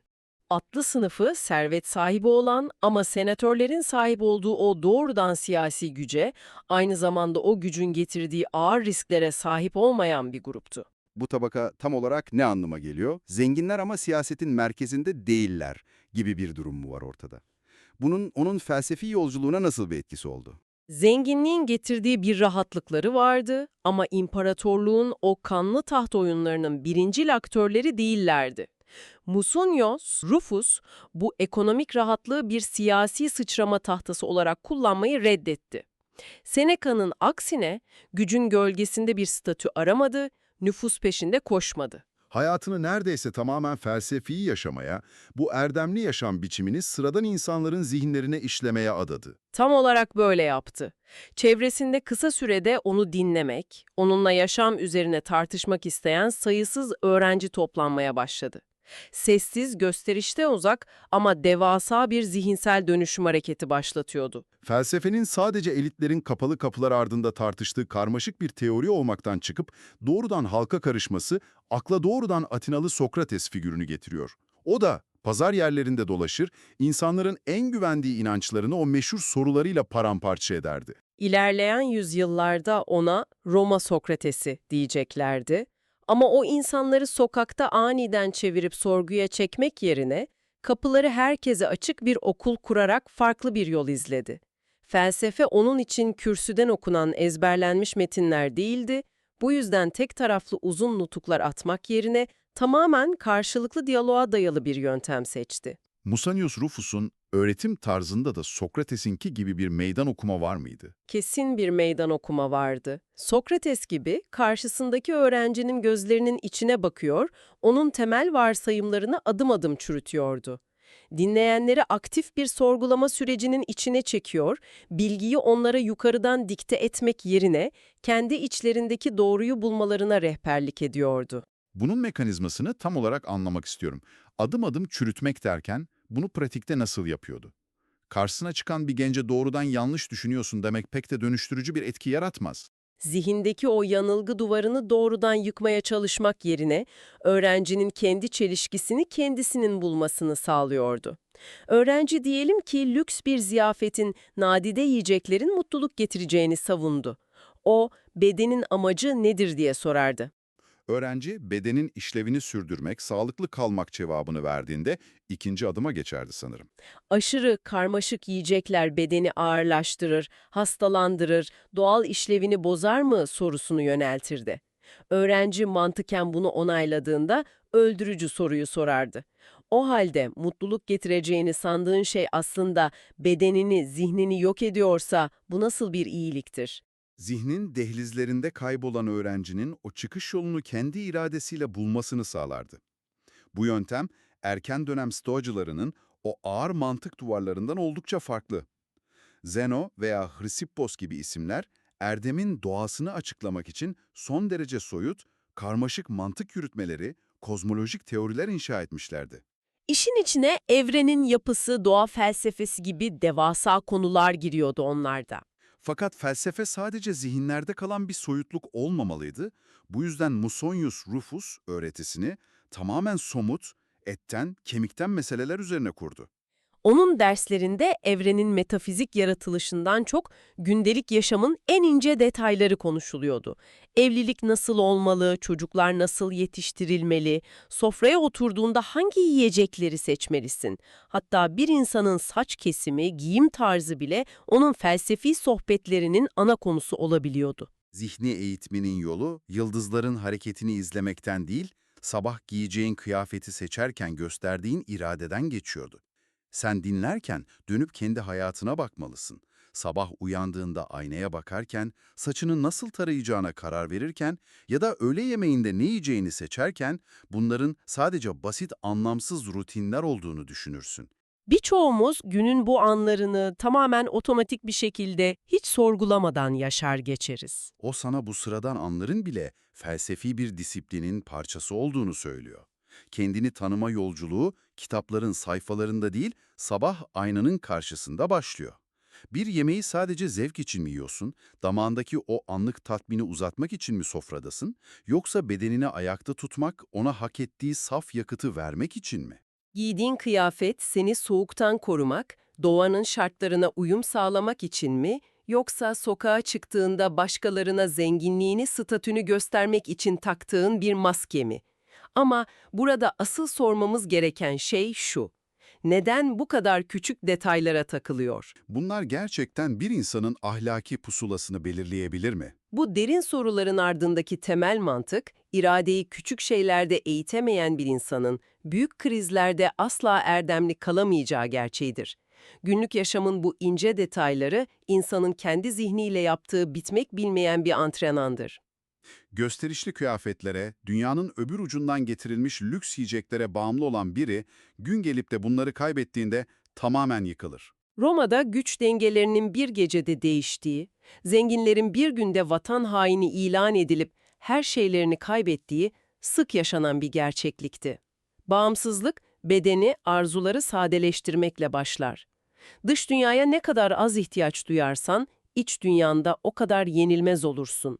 Bu sadeleşme arzusu, onun toprakla kurduğu doğrudan bağda da kendini çok net gösteriyor. Romanın karmaşık siyasi entrikalarından, tüccarların gürültüsünden uzaklaşıp toprağa yönelmek. Ama sormadan edemiyorum, felsefe zihinle yapılan bir eylem değil midir? Kitap okumak, düşünmek varken neden ellerini kire bulamayı, toprağa kazmayı bir felsefi zirve olarak görüyor? Zihinsel bir pratiği neden fiziksel bir yorgunluğa dönüştürüyor? Tarımı, toprakla uğraşmayı, insanın doğaya en yakın, en sağlıklı yaşam biçimi olarak yüceltmiştir. Toprak kimseye yalan söylemez. Saraydaki dal kavuklar gibi arkadan iş çevirmez.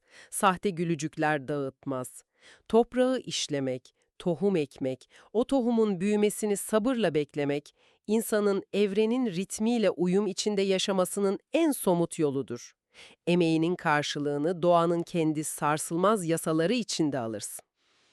Güneşin altında terlediğinde zihnin kibrinden arınır. Zenon'un ya da Krisippos'un şehir merkezli, elit entelektüel çevrelerde geçen hayatlarından çok belirgin bir kopuştur bu. Ellerin çamura bulandığında kontrol edebileceğin tek şeyin kendi emeğin olduğunu, tohumun ne zaman filizleneceğinin doğaya ait olduğunu anlarsın.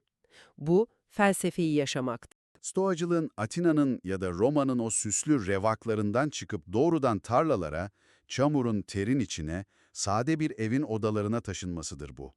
Felsefe artık sadece tartışılan, üzerine kitaplar yazılan soyut bir eylem değil, toprağı kazarken elleri nasırlaştıran, insanın kendi gıdasını üretirken doğayla kurduğu o sessiz ortaklığın ta kendisi haline geliyor. Bu pratik, gündelik yaklaşım, onun döneminin çok ötesindeki en devrimci fikrini doğurmuştur. Felsefe evrensel bir doğru yaşama sanatıydı ama Roma toplumunda neredeyse tamamen erkeklerin, özellikle de üst sınıf zengin erkeklerin ayrıcalıklı uğraşı olarak görülüyordu.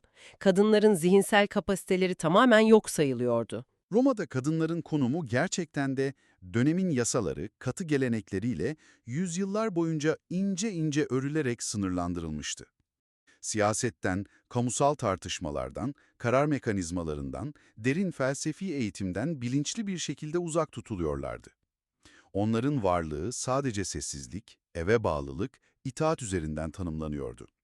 Toplumun onlardan beklediği tek erdem görünmez olmalarıydı. Toplumun bu katı, eşitsiz kurallarına rağmen Musenius, Rufus cesurca açıkça kadınların da erkekler kadar akıl yürütme yani logos kapasitesine, erdemli bir yaşama ulaşma gücüne sahip olduğunu savundu. İnsan zihni cinsiyetten bağımsız olarak evrensel aklın kusursuz bir parçasıydı. İyiyi kötüden ayırma gücü, adaleti kavrama yeteneği bir bedenin formuna göre şekillenecek özellikler değildi. Bu yüzden kadınların felsefi eğitimden mahrum bırakılmalarının insan doğasına karşı işlenmiş çok büyük bir haksızlık olduğunu dile getirdi. Roma ve aristokrat erkeklerin güç ellerindeyken, tüm sistem onların lehine işliyorken, böyle bir düşünceye sıcak bakmaları imkansız. Bu sadece entelektüel bir beyin fırtınası olarak kapalı kapılar ardında konuşulup unutulan bir iddia mıydı, yoksa eyleme dönüşen dönemin köklü yapılarına yönelik gerçek bir başkaldırı mıydı? Bu, Stoa'nın evrensellik iddiasının doğrudan mantıksal bir sonucuydu. O, bunu son derece saygılı, sarsılmaz bir felsefi temele oturtarak eyleme dönüştürdü.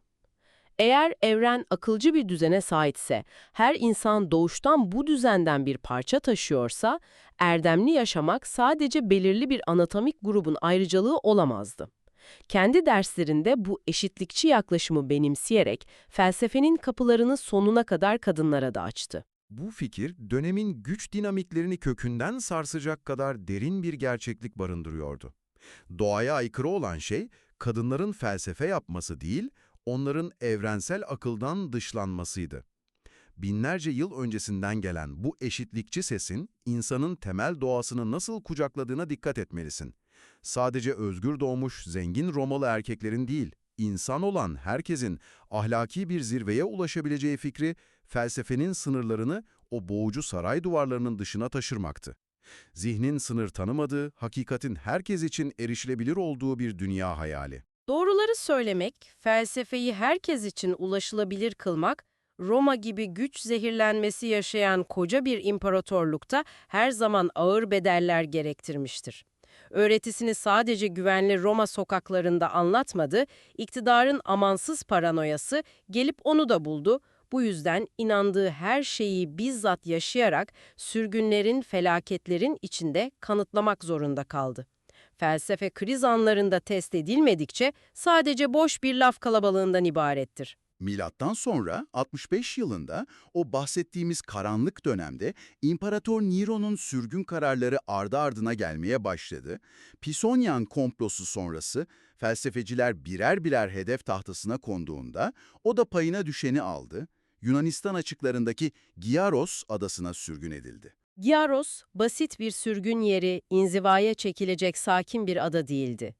Issız, çorak, içme suyunun bile zor bulunduğu, kayalıklardan ibaret, güneşte kavrulan bir yerdi. İmparatorluğun istenmeyen kişileri yavaş yavaş, sessizce çürümeye terk ettiği, zihni, bedeni çökertmek için tasarlanmış doğal bir hapishaneydi. Ama o bu kayalık cehennemde bile felsefeden kopmadı. Şikayet etmek, kaderine isyan etmek yerine adanın zorlu şartlarına uyum sağladı. Sırf onu dinlemek için fırtınalı denizleri aşıp gelen öğrencilere ders vermeye devam etti.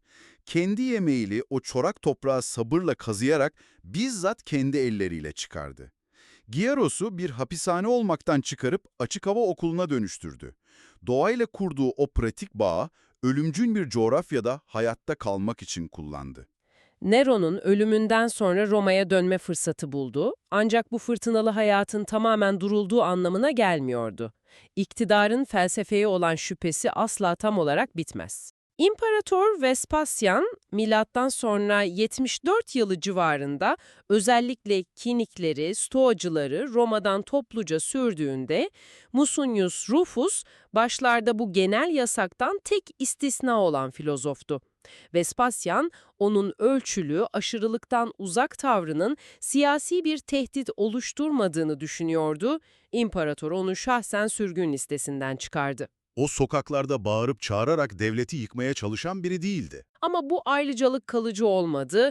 Dönemin siyasi rüzgarları değiştiğinde ilerleyen yıllarda o da yeniden sürgüne gönderildi. Asıl çarpıcı olan felsefesinin en sert testini bu sürgün yolculuklarından birinde yaşaması. Bindiği gemi açık denizde şiddetli bir fırtınaya yakalanıyor. Gemi sulara gömülüyor, parçalanıyor. Çoğu yolcu o devasa dalgaların arasında soğuk, panik içinde boğuluyor. Elindeki her maddi varlığı kaybetmiş bir şekilde kumsala çıktığında, kaybolan eşyalarına dair tek bir şikayet sözcüğü etmiyor. Kendini yerden yere vurmuyor. Hayatta kalmış olmasını evrenin akılcı düzeninin o devasa akışın bir parçası olarak görüyor. Denizin onun eşyalarını alması, rüzgarın esmesi kadar doğal bir durumdu. Onun felsefesinde mesele hayatta kalmak ya da ölmek değildi, mesele olan biteni evrensel aklın bir tecellisi olarak kabul edebilmek, zihnin dinginliğini ölümcül bir fırtınanın ortasında bile koruyabilmekti. İnsan nasıl olur da her şeyini sulara gömerken bu kadar tepkisiz kalabilir? Hastalık, sürgün, yoksulluk ya da boğucu dalgalar arasındaki bir gemi kazası, onun için bunlar kaçılacak, ağlanıp sızlanacak felaketler değildi. Bunlar tıpkı bir güreş minderi gibiydi. Rakip ne kadar güçlüyse kendi yeteneğini, dayanıklılığını, erdemini o kadar iyi test edeceğini bilir. Evren, sürgünle ya da fırtınayla onu mindere çağırıyordu, o erdemini sınayacağı bu zorlu rakiple asla geri durmuyordu. Amacı acıdan zevk almak değil, zihnin sarsılmazlığını kanıtlamaktı. Bu sarsılmaz yaklaşım, Roma stoasının zorlukla kurduğu ilişkiyi bütünüyle özetler. Amaç acıyı yüceltmek değildi. Amaç, acıdan, zorluktan, kaçmadan, paniklemeden, onu seni şekillendirecek usta bir öğretmen gibi görebilmekti. Rüzgarın kayayı yontarak ona son şeklini vermesi gibi, zorluklar da insanın karakterini yontarak asıl erdemi ortaya çıkarıyordu. Sarayları titreten, fırtınalara meydan okuyan, insanların zihnine fikirleri adeta tohum gibi eken bu felsefenin günümüze ulaşan, kendi kaleminden çıkmış tek bir eseri bile olmaması büyük bir ironi. Doğrudan onun eliyle yazdığı bir metin yok. Onun hakkında bildiklerimizin neredeyse tamamı öğrencilerinin tuttuğu ders notlarından, derlediği metinlerden ibaret. Neden yazmadı? Fikirlerini kağıda döküp ölümsüzleştirmeyi neden seçmedi? Roma'da kalabalık meydanlarda ya da o ıssız Giyoros adasında anlattığı dersler zamanla çürüyüp yok olacak dayanıksız kağıtlara değil, doğrudan insanların zihinlerine, karakterlerine kazındı. Bu yüzden geriye kalan en büyük eseri parşömenlere yazdığı satırlar değil, bizzat şekillendirdiği, karanlıktan aydınlığa çıkardığı bir insan zihni oldu. Yazılar kaybolabilir, felsefe ise ancak yaşayan bir insanda sonsuzluğa ulaşır. Ve bu insanın hikayesi, Musonius Rufus'un felsefesinin en somut, en sarsıcı ispatıdır. Frigya'da bir köle olarak dünyaya gelmiş bir çocuk. Roma'ya, o devasa, acımasız şehre, bedenine vurulmuş ağır zincirlerle getirilmiş bir genç adam. Etrafındaki dış dünya ona sürekli olarak hiçbir değeri olmadığını, sadece satılıp alınabilen bir eşya olduğunu öğretiyordu. Ama o, hocasının derslerinde dışarıdaki hiçbir zincirin insanın iç dünyasındaki erdemi, o devasa özgürlüğü elinden alamayacağını derinden kavradı. Gerçek özgürlüğün yasalarla değil, zihnin kendi inşasıyla başladığını öğrendi. Bu genç adam, Frigya'dan boynunda zincirlerle gelen ama Musonius Rufus'un karşısında zihnindeki tüm prangaları kırarak felsefe tarihinin en keskin sesi haline dönüşecek olan, Tarih boyunca onu hep Epiktetos olarak anıyoruz. Kimlik dediğimiz kavram normalde bir isimle başlar, üzerine yapışan ve seni diğer bütün insanlardan ayıran ilk etikettir. Aidiyetin başlangıç noktası. İnsanın dünyadaki varlığını kanıtlayan en temel aidiyettir. Ama milattan sonra 55 yılı civarında Frigya bölgesindeki Hirapolis şehrinde doğan bu kölenin durumu tamamen farklıydı. Onu hep Epiktotos olarak anıyoruz. Ama bu kelime Yunanca'da sadece sonradan kazanılmış veya edinilmiş anlamına geliyor. Ortada bir isim yok. Bu sadece bir mülkiyet etiketi. Bir kişiliği, bir bireyi değil, salt bir sahiplik ilişkisini gösteriyor. Gerçek adını bugün hiç kimse bilmiyor. İnanılmaz bir durum. Düşünceni tarihin en büyük zihinlerinden biri olarak şekillendiriyorsun, kendi felsefeni kuruyorsun ama kendi adın bile sana ait değil. Kendi bedeninin ve isminin bile sana ait olmaması gerçeği, onun dünyayı algılayış biçiminin tam merkezinde yer alıyor. Durum sadece bir isimsizlikten ibaret değildi. O edinilmiş eşya genç yaşta Roma'ya getirildi. Doğrudan iktidarın en karanlık dehlizlerine, İmparator Nero'nun en güçlü sekreteri Epafroditos'un kendisi de aslında azatlı bir köleydi. Roma İmparatorluğu'nun idari kalbinden bahsediyoruz. Dünyanın en büyük kararlarının alındığı o büyük koridorlar, Senatörlerin hayatlarının bir dudak ucuyla bitirildiği koridorlarda dolaşıyorsun ama en ufak bir insani hakka sahip değilsin. karar mekanizmasının tam ortasındasın, gücün ne kadar yıkıcı olabileceğini en ön sıradan izliyorsun, bir yanda her türlü lükse sahip olan, dünyayı yöneten ama sürekli suikast ve ölüm korkusu içindeki güçlüler var. Diğer yanda ise hukuken hiçbir hakkı olmayan ama zihnini yavaş yavaş şekillendirmeye başlayan bir köle. Olan biteni sessizce izleyen biri. Bir tezat, insan doğasını ve gücün sınırlarını gözlemlemek için benzersiz bir laboratuvar yaratıyor olmalı. Bu laboratuvarda gözlemlenen en uç nokta o meşhur bacak kırma olayıdır. Tarihsel kayıtlara geçen bu olay, bir insanın bedeniyle zihni arasındaki sınırı nerede çizdiğini gösteren en net örnektir. Efendisi Epafroditos bir gün muhtemelen sadece gücünü test etmek veya nedensiz bir öfkeyle onun bacağını burkmaya başlıyor. O odada olanları gözünün önüne getir. Bir adam senin bacağını acımasızca kıvırıyor. İnsan doğası gereği çığlık atarsın, yalvarırsın, acıyla kıvranırsın ama Epiktetos acıyı zerre kadar belli etmiyor. Sadece bükmeye devam edersen kıracaksın. Sakin, dümdüz, duygudan arınmış bir uyarı. Efendisi bükmeye devam ediyor ve bacak gerçekten kırılıyor. Tepkisi ise sadece işte kırdın, sana söylemiştim oluyor. İnsanın aklının sınırlarını zorlayan bir an bu. Adamın bacağını kırıyorlar ama o büyük bir sakinlikle sadece fiziksel bir durumu tespit ediyor. Sanki kendi bedenine dışarıdan üçüncü bir göz gibi bakıyor. Etin kemiğin parçalanıyor ama sen içeride tamamen dokunulmaz kalıyorsun. Olaydan sonra topal kalıyor. Bu yüzden bedensel kısıtlılık ile zihinsel sınırsızlık teması kuracağı bütün felsefenin temeli oluyor. O anda efendisine verdiği tepki sadece fiziksel bir dayanıklılık veya acı eşiğinin yüksekliği değildi. Efendisine çok net bir mesaj veriyordu. Bedenim senin malın. Ona yasal olarak sahipsiz bir et parçası gibi davranabilirsin. İstediğin zararı verebilirsin ama irademe, yargılarıma ve zihnime dokunamazsın. Bu, bir kölenin efendisine karşı kazanabileceği en mutlak zaferdir. Efendisi bacağını kırarak ona acı çektirmeyi ve itaat ettirmeyi amaçlıyordu ama Epiktetos acı çekmeyi reddederek efendisinin gücünü sıfıra indirdi. Epiktetos hukuken alınıp satılan bir maldı ama felsefeye olan olağanüstü ilgisi efendisi Epafroditos tarafından bir şekilde fark edildi veya buna izin verildi. Bu yüzden Roma'da dönemin en büyük felsefecilerinden biri olan Musonius Rufus'un derslerine katılmaya başladı. Bir kölenin Roma'nın seçkin elitleriyle aynı felsefe sınıfında yan yana oturmasının yarattığı o toplumsal sarsıntıyı hissetmemek elde değil. Bedenin hukuken sahibine aitken, aklının özgürce dolaşması, O aristokratların çocuklarıyla aynı mantık problemlerini tartışması olağanüstü bir tezat. Sen bir gün önce sarayda yerleri temizliyorsun, ertesi gün erdemin doğasını tartışıyorsun. Musonius'un öğretisi tam olarak bu tezata dayanıyordu. Evrensel akıl fikri. Musonius, herkesin istisnasız akıl yürütme yetisine sahip olduğunu savunuyordu. Bu yüzden herkes felsefe öğrenebilir diyordu. Aristokrat bir aileden gelmek ya da bir köle olarak doğmak, doğanın sana verdiği akıl potansiyelini değiştirmiyordu. Sınıftaki o soylu gençler için zorluk veya acı kavramı sadece kağıt üzerinde tartışılan entelektüel bir konseptti. Ama Epiktetos için kölelik her gün yaşanan kanlı canlı bir zorluktu. Eğitim onun için bir zihinsel egzersiz değildi, doğrudan bir hayatta kalma mekanizmasıydı. Zihnini eğitmezse, köleliğin karanlığında, o saray entrikalarının arasında yok olup gideceğinin farkındaydı. Hocasının her sözünü kendi acı gerçekliğinden geçirerek, damıtarak aldı.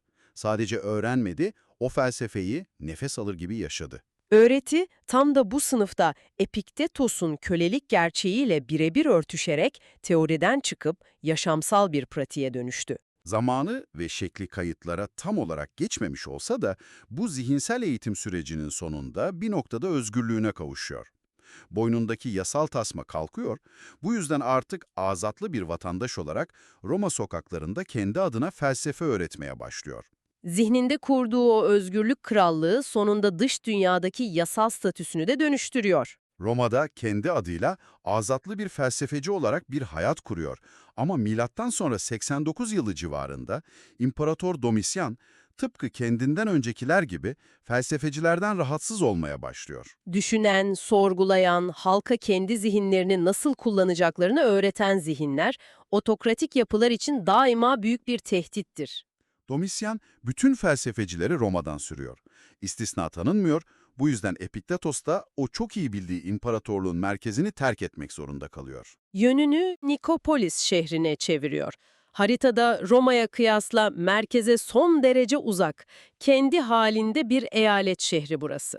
Merkezden, başkentten uzaklaştırılmak pek çok Romalı entelektüel için silinmek, unutulmak demektir. Ama o, Nikopolis'te kendi okulunu kuruyor ve hayatının sonuna kadar oradan bir daha ayrılmıyor. Ortaya çıkan tablo muazzamdır. Roma'nın gücü elinde tutan seçkin ailelerinin çocukları, o gösterişli başkenti bırakıp bu uzak eyalet şehrine akın etmeye başlıyorlar. Sadece onu dinlemek için günlerce tehlikeli yolculuklar yapıyorlar.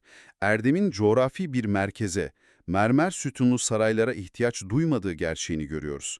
Çekim merkezi artık taht değil, hakiki bilgi haline geliyor. Sade bir hayat yaşadığını biliyoruz. Ama bu felsefeyi kendi günlük hayatında eşyalarla kurduğu ilişkiye nasıl yansıtıyordu? Zihinsel olarak özgürleştiğini biliyoruz. Peki dış dünyayla bağı nasıldı? Nikopolis'teki hayatına baktığında mutlak bir sadelik görüyorsun. Hiçbir zaman evlenmiyor. Çevresinde biriktirdiği neredeyse hiçbir mülkü yok. Evinden çalınan o demir lamba hikayesi bu durumu çok iyi özetler. Biri evine giriyor ve o tek tük mülkünden biri olan demir lambayı çalıyor. Gece ders çalışırken kullandığı lambayı. Normal bir insanın ilk reaksiyonu öfkelenmek, hakkının yendiğini düşünmek, hırsızı bulup cezalandırmak istemektir. Ama onun tepkisi çok net oluyor. Hırsız benim erdemimden daha değerli bir mülk çalamadı diyor. Eşyaya atfedilen değerin tamamen sıfırlanması durumu bu. Senin değerin dışarıdan alınıp satılabilen, çalınabilen araçlarla ölçülemez. Lamba sadece karanlıkta etrafı görmeni sağlar. Aklın ışığı ise varoluşunun yolunu aydınlatır. Adam sadece metal bir eşyayı kaybettiğini düşünüyor, benliğini değil. Hırsız eve giriyor, şekil verilmiş bir metal parçasını alıp gidiyor ama asıl aydınlığı, Epiktetos'un erdemini, iç huzurunu yerinden bile oynatamıyor. Hırsız metali götürüyor. Bu yüzden bir sonraki gün aydınlanmak için demir yerine topraktan yapılmış çalınmaya değmeyecek kadar ucuz bir lamba alıyor. Olayı anında zihninde bitiriyor. Çünkü hırsızın aldığı nesne, onun kontrol alanı dışındaki bir nesneden ibaret. Epiktetos çevresinde büyük bir etki yarattı ama tıpkı Sokrates gibi hayatı boyunca tek bir satır bile yazmadı. Kendi sözlerini bir kağıda hapsetme gereği duymadı. Sadece yaşayarak, konuşarak ve tartışarak var oldu. Bu yüzden bugün onun düşünce dünyasına dair bildiğimiz bütün metinler, derslerinde büyük bir titizlikle not tutan öğrencisi Arianos'un kayıtlarına dayanıyor. Arianos, hocasının konuşmalarını neredeyse kelimesi kelimesine kaydetti. Onun bu amansız dikkati sayesinde elimizde iki temel eser var. İlki, Derslerin, öğrencilerin sorularının ve Epiktetos'un onlara verdiği sert cevapların detaylıca işlendiği geniş kapsamlı söyleşiler. Diğer adıyla diatribai. İkincisi ise bunun çok daha kısa, pratik hayatta kullanılmak üzere damıtılmış, özlü bir versiyonu olan El kitabı. Orijinal adıyla Enchiridion. Kendi sözlerini bir kağıda hapsetme ihtiyacı bile duymayan, dünyevi hiçbir mülke sahip olmayan birinin, yüzyıllar sonrasına en kalıcı felsefi metinleri bırakmış olmasındaki o ironi çarpıcı, kendisine ait olmayan kelimelerle tarihi şekillendiriyor. Arianos bütün o derslerdeki uzun diyalogları kaydetti. Ama felsefenin kalbine baktığında, Musonios'un geniş etik öğretisinden süzülüp gelen tek ve son derece keskin bir ayrım yatıyor. Bu yüzden odaklanmamız gereken yer Stoa tarihinin bu en pratik formülasyonudur. Bazı şeyler bizim elimizdedir, bazı şeyler ise bizim elimizde değildir. En temel ayrım. Bizim elimizde olanlar iç dünyamıza aittir. Düşüncelerimiz, yargılarımız, isteklerimiz ve dış olaylara verdiğimiz tepkilerimizdir. Bizim elimizde olmayanlar ise bedenimiz, malımız, mülkümüz, toplumdaki itibarımız ve başkalarının bize karşı sergilediği davranışlardır. İnsanın bütün mutsuzluğu, kontrol edemediği bu dış alana hükmetmeye çalışmasından doğuyor. Bu kontrol edilebilenler ve edilemeyenler ayrımı çok temel. Ama Chrysippus'un o soyut kader tartışmasının Epiktetos'un elinde nasıl somut bir hayatta kalma aracına dönüştüğünü anlamak çok önemli. Chrysippos yüzyıllar önce kader ve insan tepkisi üzerine soyut bir silindir mantık problemi kurmuştu. Dış olaylar ve iç tepkimiz arasındaki bu ilişkiyi nasıl somutlaştırabiliriz? Chrysippus'un silindirini zihninde çok basit bir fizik kuralı gibi canlandır. Gözünün önüne bir tepe getir ve sen bu tepeden aşağı bir silindiri itiyorsun. Silindir yuvarlanmaya başlıyor, onu iten sensin, bu tamamen dışsal bir olaydır. Silindirin kendisi buna karar vermedi. Dışarıdan bir el onu harekete geçirdi.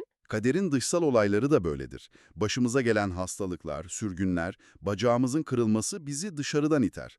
Ama o silindirin yuvarlanarak aşağı inmesinin asıl sebebi senin onu itmen değil, kendi şeklinin silindir olmasıdır. Eğer o nesne bir küp olsaydı, onu ittiğinde olduğu yerde kalırdı veya birkaç kez devrilip dururdu. Yuvarlanmasının sebebi tamamen kendi iç yapısıdır, kendi geometrisidir. Dış olaylar bizi tetikler, hayat bizi yokuş aşağı iter ama vereceğimiz tepki kendi iç yapımıza, zihnimizin nasıl şekillendiğine bağlıdır.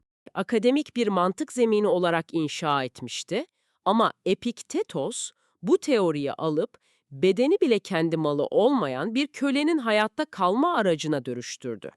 O teorik silindir metaforu artık efendinin kırdığı bacağa verilen o sakin tepkiydi. Bedenine dışarıdan müdahale edebilirler. Hayat seni bir dağın tepesinden aşağı itebilir. Ama nasıl yuvarlanacağın veya sağlam durup durmayacağın tamamen kendi iç geometrine aittir.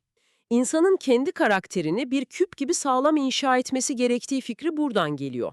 Hayat seni ittiğinde, dış olaylar üzerine çullandığında sonsuz bir savrulma yaşamazsın. Kendi sınırlarında durmayı bilirsin. Dış dünyayı ve bedeni tamamen kontrol dışı kabul edip sadece kendi tepkilerine odaklanmak insanda bazen bir şüphe uyandırıyor. Bu durum bir tür pes etme, eylemsizlik veya yenilgi psikolojisi değil midir diye sorabilirsin. Dış dünyadaki adaletsizlikleri düzeltmekten vazgeçmek kulağa bir teslimiyet gibi geliyor. Dışarıdan bakıldığında pasif bir kabulleniş gibi algılanması doğaldır ama bu bir yenilgi değil, aksine varoluşsal bir kurtuluş ve devasa bir güç tasarrufudur. Enerjiyi doğru yere kanalize etmek. Epiktetos, kötülüğe veya adaletsizliğe boyun eğmiyor, aksine kötülüğün ona verebileceği en büyük zararı, zihinsel yıkımı etkisiz hale getiriyor. Beden başkasının malı olabilirdi, hapse atılabilirdin ama zihin ve iç dünyadaki o yargılar, dünyadaki hiçbir efendinin ulaşamayacağı yegane dokunulmazı alandı. Bu bir teslimiyet değil, enerjini sadece değiştirebileceğin tek alana, kendi karakterine odaklamaktır. Bu öğreti, bu yüzden toplumun en altındaki köleler tarafından da, dünyayı yöneten en üstteki imparatorlar tarafından da aynı inançla sahiplenilecekti. Güç, dışarıdaki olayları kontrol etmekte değil, içerideki tepkiyi yönetmektedir. Zihin için mutlak surette özgürleştirici bir felsefeydi ama bunu öğrencilerine aktarırken şefkatli, sürekli sırt sıvazlayan bir tesellici tutumu sergilemiyordu. Ders verme tarzı son derece doğrudan, tavizsiz, sert ve hatta zaman zaman alaycıydı. Öğrencilerin zaaflarını yüzlerine vurmaktan çekinmiyordu, pratik ile gösteriş arasındaki o keskin çatışmayı gözler önüne seriyordu. Felsefi terimleri süslü kelimelerle ezberleyip, iş kendi hayatında uygulamaya, bir kriz anında sakin kalmaya geldiğinde çuvallayan o kibirli Romalı öğrencilere acımasızca takılıyordu, sınıfta onlara sık sık meydan okurdu. Temel tutumu şuydu: filozofmuş gibi konuşma, filozof gibi yaşa, kelimeleri ezberlemek seni özgürleştirmez, onları eyleme dökmek özgürleştirir. Bunu günümüzün sürekli kişiyi onaylayan, her hareketini haklı çıkaran kişisel gelişim akımlarına kıyasladığında ortaya çıkan fark çok büyük. İnsanlar duymak istediklerini söyleyen, onlara dünyayı değiştirebileceklerini vaat eden bir sığınak arıyorlar. Epiktetos'un okuluysa asla sıcak, huzurlu bir sığınak değil. İnsanı kendi bahaneleriyle, kendi zayıflıklarıyla amansızca yüzleştiği, nefesini kesen buz gibi bir soğuk su duşu. Senin acı çekmenin sebebi dünya değil, senin dünyayı algılayış biçimindir diyerek bütün sorumluluğu omuzlarına yüklüyor. Bütün bir ömrü kölelikten ustalığa, isimsizlikten tarihin en büyük filozoflarından biri olmaya taşıyan bu süreç, milattan sonra 135 yılı civarında Nikopolis'te sona eriyor, hayatını kaybediyor. Bedenen yok olmuştu ama yıllar önce evine giren hırsızın çalamadığı o öğreti, ölümüyle sona ermeyecekti. Zamanın sınırlarını aşan bir felsefenin yolculuğu başlıyordu. Öğreti en beklenmedik kişiye, köleleri ezen o devasa sistemin en tepesindeki mutlak güç koltuğunda Roma'nın en güçlü tahtında oturan kişiye ulaşacaktı. Bir zamanlar bacağı kırılmış bir kölenin sözleri, savaş meydanındaki gece çadırında İmparator Marcus Aurelius'un günlüğüne sızacaktı. Bir bacağı sakat, hiçbir hakkı olmayan bir esirin zihninde şekillenen formülün, dünyanın en güçlü tahtına, Roma İmparatorluğu'nun zirvesine kadar uzanması, düşünsene, insanın kendi doğasıyla kurduğu ilişkinin sınırları tamamen baştan çiziliyor burada. Senin için daha önce zihninde canlandırdığımız o esir pazarını, kırılan bacağı, o ağır demir zincirleri gözünün önüne getir. O zincirlerin içinden doğan bir düşünce sisteminin yeryüzünün en kudretli insanının zihnine sızması muazzam bir devrim. Bu sadece bir statü değişimi değil aslında.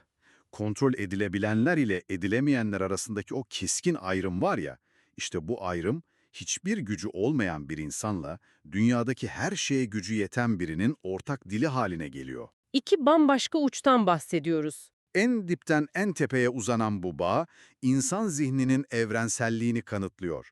Zincirlere vurulmuş bir bedenin içindeki özgür zihin ile bütün dünyaya hükmeden bir bedenin içindeki tutsaklık riski aynı felsefi çarede buluşuyor. Her şeye hükmetme yetkisine sahip birinin asıl savaşın dışarıda değil, içeride olduğunu idrak etmesi. Bu, insanlık durumunun en çarpıcı dönüm noktalarından biri. Milattan sonra 121 yılında Roma'da doğan varlıklı bir ailenin ferdi olan Marcus Aurelius çıkıyor karşımıza. Küçük yaşta babasını kaybediyor ama bu kayıp onu dönemin en güçlü adamının İmparator Hadrianus'un radarına sokuyor. Hadrianus bu çocuğun zekasını, o ağırbaşlı, ciddiyet dolu doğasını çok erken yaşlarda fark ediyor. Ona en gerçek olan, hakikatin ta kendisi anlamına gelen Verissimus lakabını takıyor. Lakap takmakla da kalmıyor ama. Kendi halefi Antoninus Pius'a tahta geçebilmesi için tek bir şart koşuyor: Marcus Aurelius'u evlat edinmesi. Daha 12 yaşındayken dünyanın en büyük imparatorluğunun anahtarları onun ellerine doğru itiliyor bu sayede. Antoninus Pius'un evinde yetişmek, dönemin en iyi eğitimini, en büyük ayrıcalıklarını elde etmek demek. Retorik, hukuk, edebiyat ve felsefe alanında devrin en büyük ustaları sadece bu çocuğu şekillendirmek için bir araya getiriliyor. Dünyanın bütün zenginliği ayaklarının altına seriliyor. Geleceğin imparatoru olarak ondan beklenen yegane şey, Roma'nın ihtişamına, gücüne ve lüksüne uyum sağlaması. Bütün o görkemin getirdiği doğal bir sarhoşluk hali vardır. Ondan beklenen de bu sarhoşluğu yönetmesi, o büyük çarkın dişlilerinden biri olması. Beklenen o. Fakat o noktada her şey bambaşka bir yön alıyor. Antoninus Pius'un o ihtişamlı evinde, ipekler ve altınlar içinde yaşayan bu çocuk akıl almaz bir karar alıyor. Kaba bir Yunan pelerini giyiyor ve buz gibi taşın üzerinde yerde uyumaya başlıyor. Annesi onu bu aşırılıktan zorlukla vazgeçirebiliyor. Bir Roma asilzadesi önünde bütün o yumuşacık yataklar dururken neden o soğuk zemini kendi isteğiyle seçer? Bu bana felsefeden çok ergenlik çağındaki bir çocuğun şımarıkça bir isyanı gibi geliyor. Ayrıcalıklı bir gençin "ben sizden farklıyım" deme çabası mı bu? Gösteriş veya isyan değil, iç dünyasında hissettiği bastırılamaz bir kişisel korunma ihtiyacı bu. Marcus Aurelius, olası bir imparatorluk tahtının sınırsız gücün insanın ruhunu nasıl yozlaştırabileceğini daha o yaşta seziyor. Konforun getireceği çürümeye karşı kendini zırhlandırmak istiyor. Karşılaşacağı büyük krizlerin ağırlığını taşıyabilmesi için bedenini zorluklara alıştırması gerektiğine inanıyor. Bu yüzden felsefeyi sadece okunan bir metin olarak bırakmıyor, bedende hissedilen bir acı, bir yoksunluk provası olarak yaşıyor. Stoacıların uyguladığı bir tür gönüllü rahatsızlık pratiği bu. Temel mantığı şudur: konfor bir bağımlılığa dönüşmeden önce o konforun elinden alındığı anı simüle edersin. Sahip olduğun her şeyi kaybettiğinde hayatta kalıp kalamayacağının fiziksel bir yoludur bu. Yerde uyuduğunda kendini şunu ispatlıyor aslında: eğer bir gün tahtı, yatağımı, gücümü kaybedersem korkacak hiçbir şeyim yok. Çünkü taşın üzerinde de hayatta kalabiliyorum. Yerde uyuyan bu asilzade çocuğun kendi iç dünyasını asıl şekillendirecek rehberiyle tanışması da tam bu ruh haline denk geliyor ama. Hocası Junius Rusticus ona bir kitap uzatıyor. Aryanos'un derlediği Epiktetos'un söyleşileri.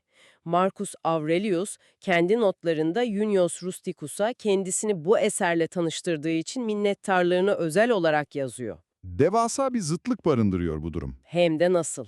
Dünyanın en büyük şirketinin başına geçecek bir veliahtın hayatın anlamını hayatı boyunca zorluk çekmiş eski bir temizlik işçisinin günlüğünde bulması gibi bir şey bu. Dünyanın bütün ordularına hükmedecek olan bir adam, bedeni başkalarına ait olmuş, zincirlenmiş bir köleden öğreniyor. Her şeye gücü yeten birinin en büyük tehlikesi sınırlarının olmamasıdır. Sınır yoksa arzular, öfke ve korku insanı ele geçirir. Mutlak güç dışarıdaki hiçbir otorite tarafından engellenemediği için o kişiyi kendi zaaflarının esiri yapar. Epiktetos, Marcus Aurelius'a zihinsel sınırlarını çizmeyi öğretiyor. Dış dünyanın alkışlarının, savaş ganimetlerinin ya da saray entrikalarının onun içsel kalesine zarar veremeyeceğini, ama içeriden gelecek tek bir zaafın o kaleyi içeriden çökerttiğini gösteriyor. Köle, imparatora özgürlüğün siyasi bir statü değil, psikolojik bir tercih olduğunu kanıtlıyor. Bu yüzden Marcus Aurelius dışarıdaki dünyayı yönetmeden önce kendi kafasının içindeki o kaotik imparatorluğu hizaya sokmak zorunda olduğunu anlıyor. Güçlü bir zihnin, kırık bir bedende bile tam bağımsızlık yaşayabileceği fikri, dünyanın en büyük tahtına çıkacak biri için en büyük sigortadır. Bütün bu felsefi hazırlığın, zihinsel idmanların huzurlu bir bahçede sınanmasını beklersin ama tarih ona tamamen kanlı, çamurlu ve kaotik bir sahne kuruyor. Milattan sonra 161 yılında Antoninus Pius'un ölümüyle tahta çıkıyor. Tahta çıkar çıkmaz da Roma tarihinde daha önce eşi benzeri görülmemiş bir şey yapıp üvey kardeşi Lucius Verus'u ortak imparator ilan ediyor. İktidarı kendi isteğiyle paylaşıyor. Lucius Verus'la gücü paylaşması sadece politik bir hamle değil, kibre karşı atılmış felsefi bir adımdır. İktidarın tek bir kişide toplanmasının o kişiyi nasıl tanrılaştırdığını biliyor. Bu yüzden yanına kendisine eşdeğer birini koyarak kendi egosunu dizginliyor. Ama saltanatı sükunetle geçmiyor. Doğuda partlarla savaş patlak veriyor. İşin daha da sarsıcı tarafı Lucius, Verus'un orduları doğudan dönerken yanlarında sadece savaş ganimeti getirmiyor. Bütün imparatorluğu kasıp kavuracak, milyonlarca insanı öldürecek devasa bir veba salgını getiriyorlar. Üzerine bir de kuzeyde Tuna sınırında Markomanlar ve diğer Germen kabileleriyle onlarca yıl sürecek kanlı savaşlar başlıyor. Veba ve bitmek bilmeyen Germen savaşları, o güne kadar zihninde kurduğu bütün o teorik yapıların ateşe atılması demek. Milyonlarca insan sokaklarda can veriyor, ekonomi çöküyor, sınırlar barbarların baskısı altında çatırdayıp yarılıyor.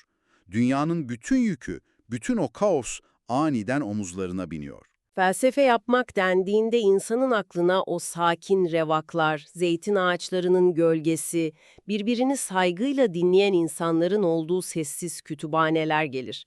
O idealize edilmiş dünyayı bir kenara bırakıp Tuna sınırındaki dondurucu ordugaha bakmamız lazım. Gece soğuğu iliklere işliyor, çamur, kan kokusu, inleyen yaralılar. Her an gelebilecek bir barbar saldırısının gerilimi var. Marcus Aurelius, hayatının en verimli yıllarını o buz gibi ormanların kıyısında mum ışığının titrediği asker çadırlarında geçiriyor. Böyle bir ölüm kalım savaşının ortasında insan zihnini nasıl korur? Bir elinde kılıç, etrafında vebadan kan kusarak ölen binlerce insan varken, felsefe sadece entelektüel bir hobi olmaktan çıkıp nasıl işlevsel kalabiliyor? Felsefe tam da o çadırın içindeki karanlıkta bir hayatta kalma mekanizmasına dönüşüyor. Marcus Aurelius, zihnini delilikten, öfkeden ve umutsuzluktan korumak için çok spesifik, çok mekanik bir zihinsel yöntem uyguluyor. Olayları ve nesneleri üzerlerindeki o korkutucu hikayelerden arındırıyor. Karşısında ona doğru koşan bir düşman ordusunu gördüğünde zihninde "bizi yok edecek o korkunç barbarlar geliyor" cümlesini kurmuyor. Karşısındaki manzarayı temel fiziksel bileşenlerine indirgiyor. Kendi kendine, şunlar etten ve kemikten yapılmış insanlar, şu ellerindeki parlayan şey sadece topraktan çıkarılmış bir metal, çıkardıkları o gürültü sadece havada titreşen ses dalgaları diyor. Olayın üzerine yapıştırdığımız korku veya trajedi etiketlerini söküp atıyor, o korkunç bütünlüğü basit, tehdidar olmayan parçalara ayırarak zihnindeki duygusal tepkiyi iptal ediyor. İnanılmaz bir zihinsel ameliyat yöntemi bu. Bu yüzden veba salgını için de aynısını başarıyla uygulayabiliyor. Sokaklarda cesetler yığılırken bu durumu tanrıların bir laneti veya dünyanın sonu olarak kurgulamıyor, vebayı bedensel bir çürüme, solunan havada dolaşan fiziksel bir hastalık olarak tanımlıyor. Trajik, acı verici ama onun içsel kalesine, ahlaki bütünlüğüne zarar verebilecek bir şey değil. Bedenin hastalanması doğanın bir kuralı ama ruhun hastalanması, yalana, korkuya veya adaletsizliğe teslim olması tamamen onun seçimi. Dışarıdaki o devasa yıkımı sadece izliyor, ona bir felaket senaryosu yüklemiyor. Korkuyu onu parçalara ayırarak alt ediyor. O soğuk savaş çadırında, mumun zayıf ışığında, kimsenin okuması planlanmayan, kendi kendisiyle yaptığı bu zihinsel ameliyatların notları doğuyor işte. Orijinal adıyla Tava Eis Heoton. Kendisine dair olanlar. Bugün bildiğimiz haliyle kendime düşünceler. Bu notların sayfalarında dolaşırken o devasa imparatorun ardındaki insan olma halinin yorgunluğunu, ağırlığını iliklerine kadar hissediyorsun. Serinin başından beri konuştuğumuz filozofları düşün. Epiktetos, İde zirveden o sarsılmaz, kendinden emin otoriter öğretmen sesiyle ders veriyordu. Netti, kesindi. Marcus Aurelius ise zirvede dünyanın en tepesinde olmasına rağmen uçurumun kenarında sendelememek için sürekli kendi yakasına yapışıyor. Öfkelenme, sabırlı ol, şöhreti umursama, insanların senin hakkında ne düşündüğünü bırak diye kendine yalvaran, unutkan, yorgun bir insan sesi var karşımızda. Kendini telkin etmeye çalışan bir zihin izliyoruz. Bu notların felsefe tarihindeki eşsiz konumu tam olarak bu çıplaklığından geliyor. Zenon'un devasa, kusursuz, sistemli çatı değil karşımızdaki. Hrisippos'un keskin mantık formülleri veya Seneca'nın bir dostuna edebi bir üslupla yazdığı o cilalı mektuplar da değil. Tamamen filtresiz, yayınlanma amacı gütmeyen, İç kanamalı bir günlük. Bir imparatorun kendi zayıflıklarıyla giriştiği o sessiz savaşın tutanakları. Bir nevi kendi kendine uyguladığı psikolojik bir terapi seansı bu o zaman. Şüphesiz bir zihinsel egzersiz defteri. Stoa, bu metinde öğrenilen ve rafa kaldırılan bir teori olmaktan tamamen çıkıyor. Kusurlu, yorulan, öfkelenen bir insanın her sabah uyandığında yeniden kazanmak zorunda olduğu bir rutine, bir iç mücadeleye dönüşüyor. Marcus Aurelius, kontrol edilenler ve edilmeyenler ayrımını Epiktetos'tan okuyup öğrenmişti. Ama o ayrımı sevdiklerini vebadan bir bir kaybederken, komutanları tarafından ihanete uğrarken, dondurucu çamurun içinde savaşırken her saniye yeniden inşa etmek zorundaydı. Erdemin bir kez ulaşılan ve sonsuza kadar orada kalınan korunaklı bir zirve olmadığını, her gün yeniden büyük bir eforla tırmanılması gereken dik bir yokuş olduğunu kanıtlıyor. İnsan zihninin sürekli eski alışkanlıklarına, korkularına geri dönme eğiliminde olduğunu bildiği için, inandığı o temel doğruları her gece kendine tekrar tekrar yazarak beynine kazıyor. Bütün bu erdem arayışı, günlük tutmalar, kendi iç dünyasında muazzam çalışıyor. Etkileyici bir ruhsal disiplin var ortada. Ama yönettiği o devasa dış dünyada her şey kusursuz, saf bir iyilik tablosundan ibaret değil. Hristiyanlara yönelik uygulanan şiddet, o dönem alınan ağır kararlar, imparatorluğun o acımasız çarkların dönmeye devam ettiğini gösteriyor. Onun da o çarkın bir parçası olduğunu gösteriyor. Siyasi ve askeri zorlukları bir kenara bırakırsak, beni en çok sarsan, felsefi anlamda en trajik bulduğum çelişki kendi kanından, kendi evinden geliyor. Oğlu Commodus. Her anne baba ergenlik çağındaki bir çocuğu yetiştirmenin zorluğundan dert yanar ama sen tarihin gördüğü en bilge, kendi üzerinde en çok düşünmüş, felsefeyi en iyi içselleştirmiş adamsın, yetiştirdiğin çocuk ise Commodus. Kendini Herkül sanan, arenada develeri öldüren, gladyatör dövüşlerine katılan, kaprisli, zalim, sınır tanımaz psikopat bir tiran. Devletin bütün imkanlarını kendi fantazileri için kullanan bir canavar yaratmış. Bu devasa bir başarısızlık değil mi? Filozof imparatorun bilgeliği kendi çocuğunda nasıl bu kadar büyük bir iflasa sürüklenebiliyor? İflas değil. Tam aksine stoacılığın en acı, en keskin, dışarıdan izlemesi en zor testin kanıtı bu. Combonus'un varlığı, doğanın insana fırlattığı en sert dersi temsil ediyor. Marcus Aurelius, dünyayı yönetebilir, devasa ordulara yön verebilir. Kendi zihnini eşi benzeri görülmemiş bir disiplinle terbiye edip, erdemin zirvesine taşıyabilir ama bir başkasının zihnini, o kişi kendi kanından, kendi soyundan bile olsa zorla erdemli yapamaz.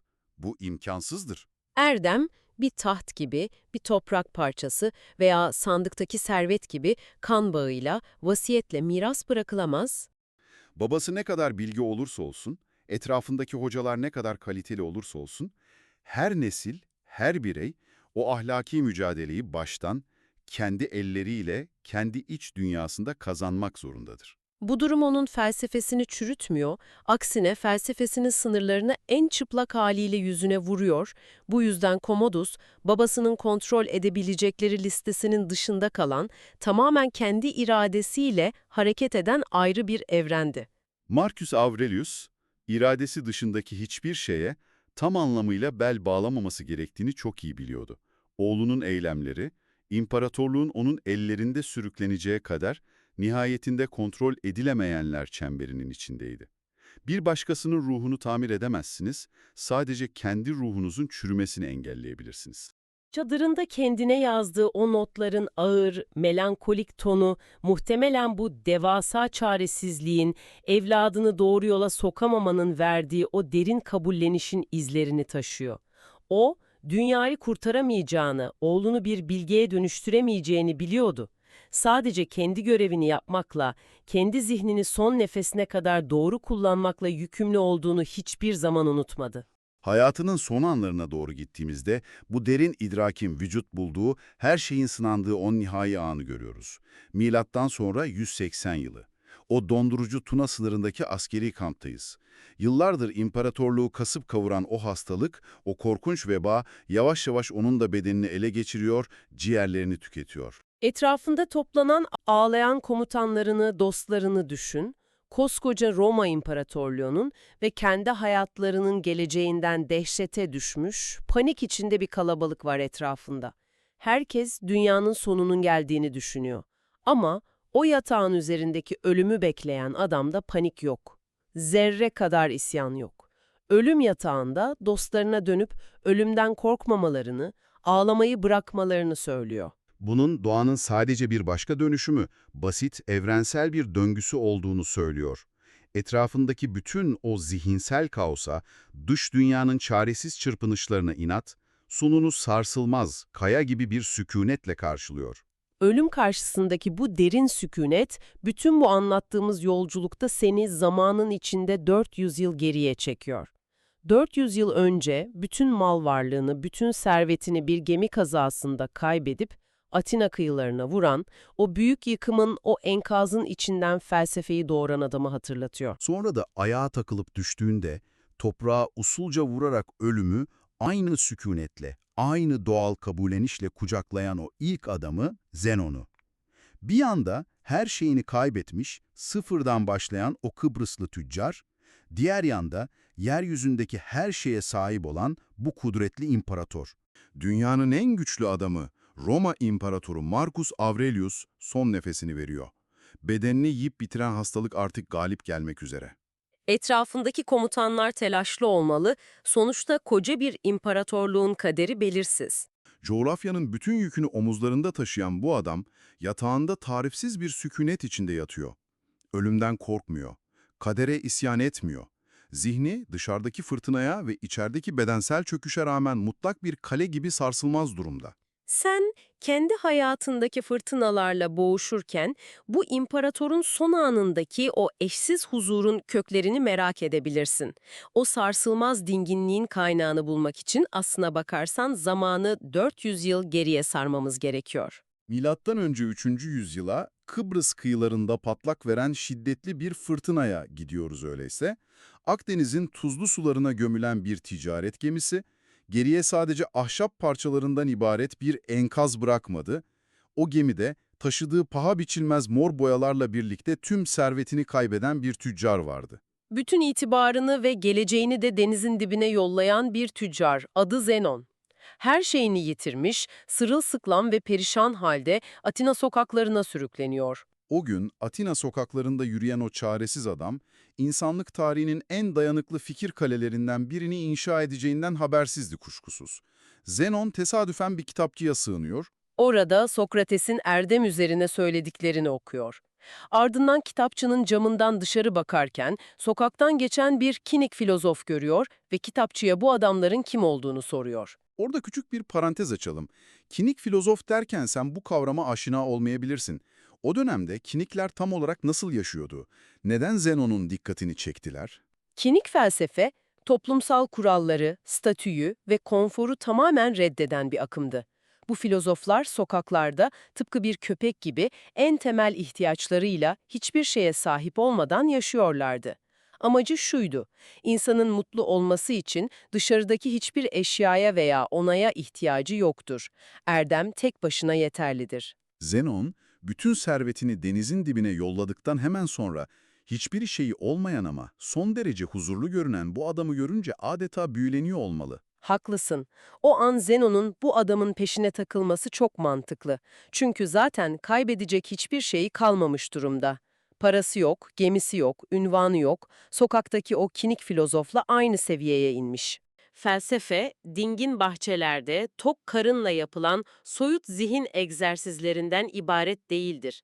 Krizlerin, yıkımların ve çöküşlerin ortasında filizlenir. Bu 400 yıllık hikaye başından sonuna kadar tek ve devasa bir soruya aranan cevaptır. İnsan kendi kontrolü dışında dönen bir dünyada nasıl huzur bulur? Tam olarak aranan cevap bu. Bu devasa soruya verilen cevap, birbirinden tamamen farklı 9 hayatın içinden geçerek süzülmüş, sınanmış ve bedelleri ödenerek kanıtlanmış. Bu zincirin halkalarına yakından baktığımızda her bir ismin kendi felaketinin küllerinden doğduğunu görüyoruz. Bu hikayelerin her biri aslında elden ele geçen bir bayrak yarışı gibidir. Ancak aktarılan bayrak somut bir nesne, bir taç veya bir kılıç değil. İnsanın kendi zihnini hayatta tutma stratejisidir.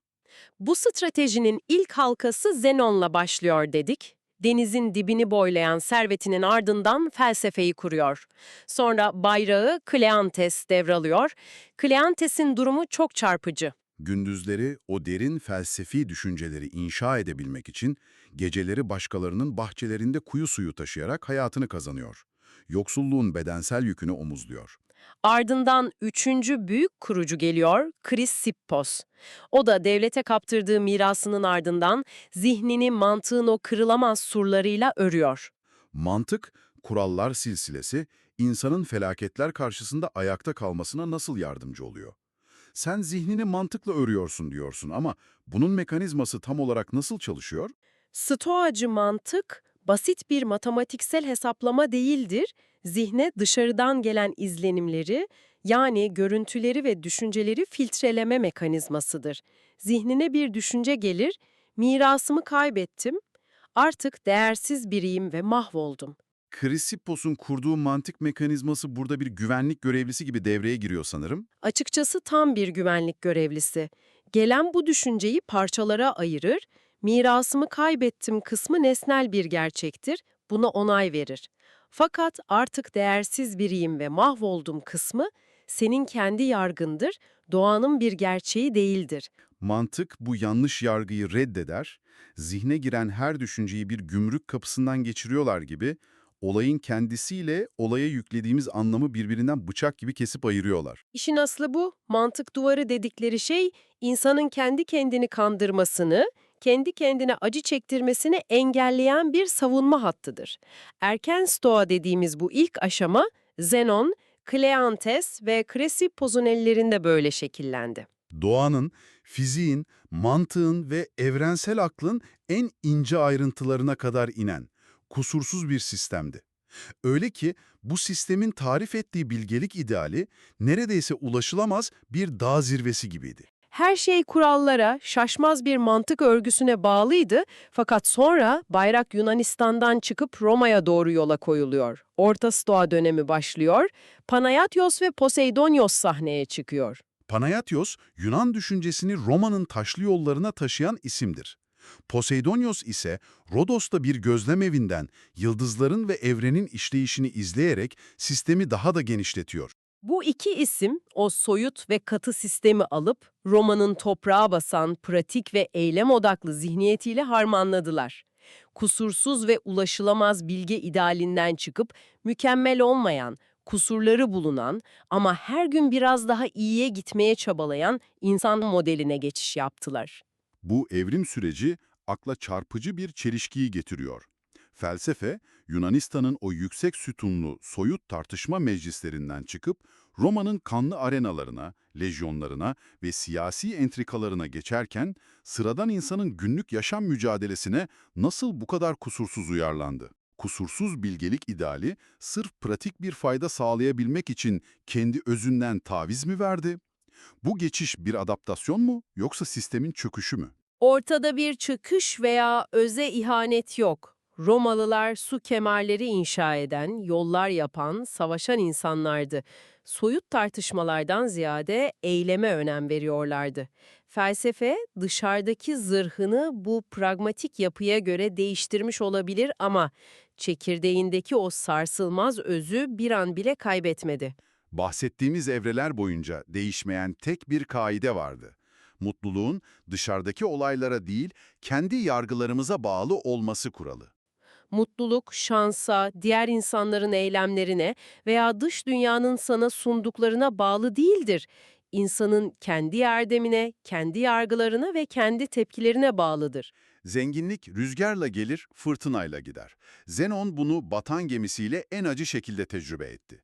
Sonrasında Roma İmparatorluk Stoası dediğimiz o son aşama başlıyor. Seneca, Musonius Rufus, Epiktetos ve Marcus Aurelius'un çağı. Bu isimlere baktığında felsefenin artık kitap sayfalarında tartışılan akademik bir okul olmaktan tamamen sıyrıldığını görüyorum. Bir senatörün dostuna yazdığı teselli mektuplarına dönüşüyor felsefe. Seneca, gücün zirvesinden Korsika'nın ıssız kayalıklarına sürgüne gönderildiğinde ölüm tehdidi altındayken kalemiyle direniyor. İtibarın, gücün ne kadar geçici olduğunu bizzat yaşayarak yazıyor. Sonra Musonius Rufus geliyor, o da sürgün ediliyor. Sürgüne gönderildiği o çorak adalarda oturup kaderine ağlamak yerine eline kazmayı alıp tarlaları kendi elleriyle işliyor. Felsefeyi kelimenin tam anlamıyla toprağa ekiyor. Onun için erdem, tarlada ter dökerken gösterilen iradeyle aynı şey. Ardından Epiktetos sahneye çıkıyor. Hayata bir köle olarak doğmuş, özgürlüğü baştan elinden alınmış, efendisinin bacağını kırmasına sükunetle katlanırken bedenin zincirlenebileceğini ama aklın asla tutsak edilemeyeceğini kanıtlıyor. Epiktetus'un varlığı, felsefenin özünün asla değişmediğinin en büyük kanıtıdır. Epiktetus'un zincirlere vurulmuş hayatı karşısında bir de Marcus Aurelius'a bakalım. Kan, çamur, bitmek bilmeyen Cermen savaşları ve veba hastalıklarının ortasında. Otoritenin, gücün zirvesinde bir imparator. Ama Epiktetos nasıl bedeninde tutsaksa, imparator da o koca imparatorluğun sorumluluğunda tutsak. İkisi de özgürlüğü kendi içlerinde, kendi yargılarında buluyorlar. Marcus Aurelius geceleri çadırında sadece kendine yazarak o uzun zincirin son ve en parlak düğümünü atıyor. Bütün bu 9 ismin ortak noktası şu: hiçbir güç, hiçbir imparator, hiçbir fırtına veya hiçbir hastalık, insanın kendi yargılarını, kendi karakterini ve olaylara vereceği tepkiyi gasp edemez. Çekirdek buydu. 400 yıl boyunca asla zedelenmedi. Öz hiç değişmedi, yalnızca o özü taşıyan kaplar çağın ihtiyaçlarına göre şekil aldı. Bu kadar sağlam bir çekirdeğin kurucularının ölüp gitmesine, koskoca Roma İmparatorluğu'nun yıkılıp tarihe karışmasına rağmen yok olmaması insanı sarsıyor. Genelde felsefe okulları, kurucularının veya onları destekleyen medeniyetlerin çöküşüyle birlikte tarihe gömülür. Ancak bu düşünce sistemi gömülmüyor. Gömülmemesinin sebebi, karanlık çağların manastırlarında keşişlerin bu metinleri elleriyle kopyalayarak çoğaltmasıdır. Sonra o metinler Rönesans'ın aydınlık zihinlerine ulaştı. Aydınlanma çağı düşünürlerinin kalemlerine yön verdi. Hristiyanlığın içindeki tevekkül anlayışıyla şaşırtıcı bir biçimde örtüştüğü için yüzyıllar boyunca hayatta kalmayı başardı. Zamanı hızla ileri sarıp 20. yüzyıla modern psikolojinin koridorlarına geldiğimizde karşımıza yine aynı kök çıkıyor. Bilişsel davranışçı terapinin kurucuları doğrudan bu 400 yıllık zincirin halkalarına tutunarak modern insanın sorunlarına çözümler ürettiler. Epiktetos'un o meşhur formülü, insanları rahatsız eden olayların kendisi değil, o olaylar hakkındaki düşünceleridir, günümüzde psikiyatri kliniklerinde yeniden yankılanıyor. Terapi odalarında bu fikirleri uygulanırken psikologlar tam olarak bu mekanizmayı kullanır.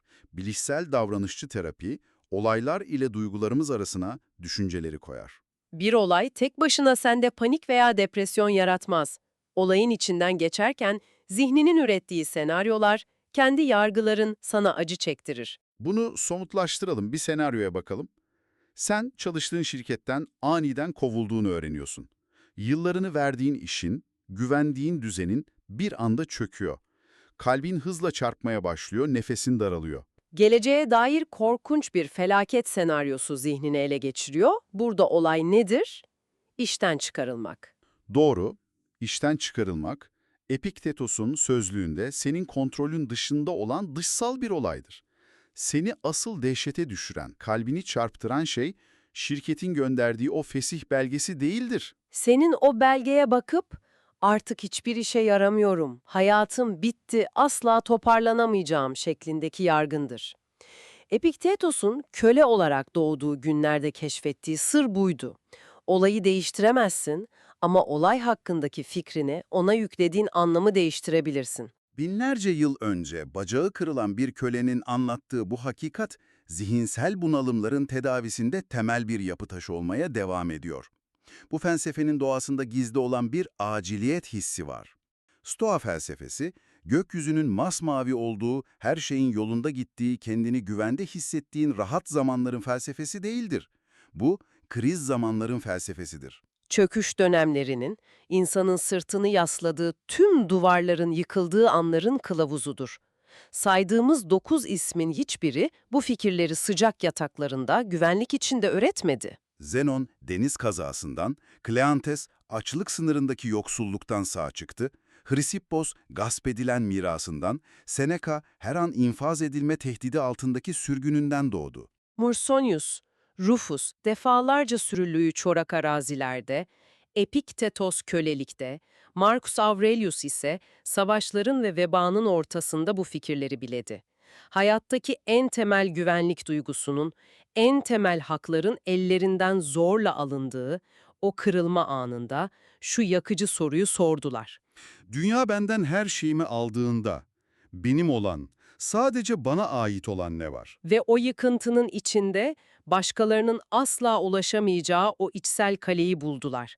İnsanın kendi karakteri, aklı ve seçimleri. Bu bana bir metaforu hatırlatıyor. Stoacılık, güneşli bir pazar sabahı kahveni yudumlarken okuyacağın, ruhunu okşayan edebi bir roman değildir. Bu felsefe, yolcu gemisi dev dalgalar arasında su almaya başladığında, sirenler çalarken camı kırılarak içinden çıkarılan o kırmızı acil durum kılavuzudur. Kontrol altındayken o kılavuzun değerini tam olarak anlayamazsın. Ancak zemin ayakların altından kaymaya başladığında gözlerin panikle o kırmızı kutuyu arar. Sen, kendi hayatında karşılaştığın amansız belirsizlikler karşısında ne yapacağını bilemediğinde, 2300 yıl önceki o batan gemiden sahile vuran duyguların aynısını yaşıyorsun. İçinde bulunduğumuz çağda teknoloji değişmiş, kıyafetler, binalar değişmiş olabilir ama insanın o kök korkusu, çaresizliği hiç değişmedi. Fırtınalı denizlerden, köle pazarlarından ve savaş çadırlarından süzülüp gelen buz, zamanımızda hala en temel can simidimiz olmaya devam ediyor. Zihinlerimizin içindeki o batan gemilerde o kırmızı kılavuz hala aynı kelimelerden örülüyor. Bütün bu uzun yürüyüşü 4 koca yüzyılı, imparatorları, köleleri, tüccarları ve senatörleri kapsayan o 9 farklı hayatlık devasa zinciri senin için tek bir cümleye, tek bir senteze indirgemek mümkün. O cümle, yüzyıllar boyunca sürgün adalarında, savaş meydanlarında ve zindanlarda tekrar tekrar yaşandı.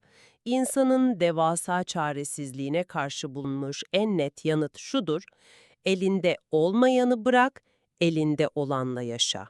Bütün bu görkemli hikayenin sonundan tekrar en başına, o ilk kıvılcımın çaktığı ana dönelim. Zenon'un yaşamının son demlerine. Denizin dibinde her şeyini kaybederek felsefeye sığınan o genç tüccar artık 80'li yaşlarında bilge bir adamdır. Atina'daki o meşhur direklerin Stoa'nın gölgesinden ayrılırken ayağa takılır ve sertçe yere düşer. Sıradan bir insanın öfkelenip isyan edeceği, belki de yaşlılığına ve bedenine lanet okuyacağı o kaza anında Zenon acı içinde yerde yatarken gökyüzüne bakar. O düşüşü evrenin, doğanın, o büyük aklın artık onu çağırdığına dair bir işaret olarak kabul eder. Bütün bir ömrü boyunca savunduğu o büyük teslimiyetin, elinde olana odaklanıp elinde olmayanı doğanın akışına bırakmanın en somut halini yaşar. Nefesini tutar. Hiçbir telaş, hiçbir korku, hiçbir isyan barındırmayan, derin, sarsılmaz bir sükûnet içinde toprağa, geldiği yere doğru usulca başını eğer. Tıpkı 400 yıl sonra Tuna sınırındaki o çadırda son nefesini verecek olan Roma İmparatoru'nun yapacağı gibi. Ölüm anındaki o büyük sessizlik, zamanın iki ucundaki adamı, her şeyini kaybeden tüccarla, her şeye sahip olan imparatoru aynı huzurda birleştirir. Bir okur, bir kare, yaşayan kütüphane. Kitaplar burada ölmez.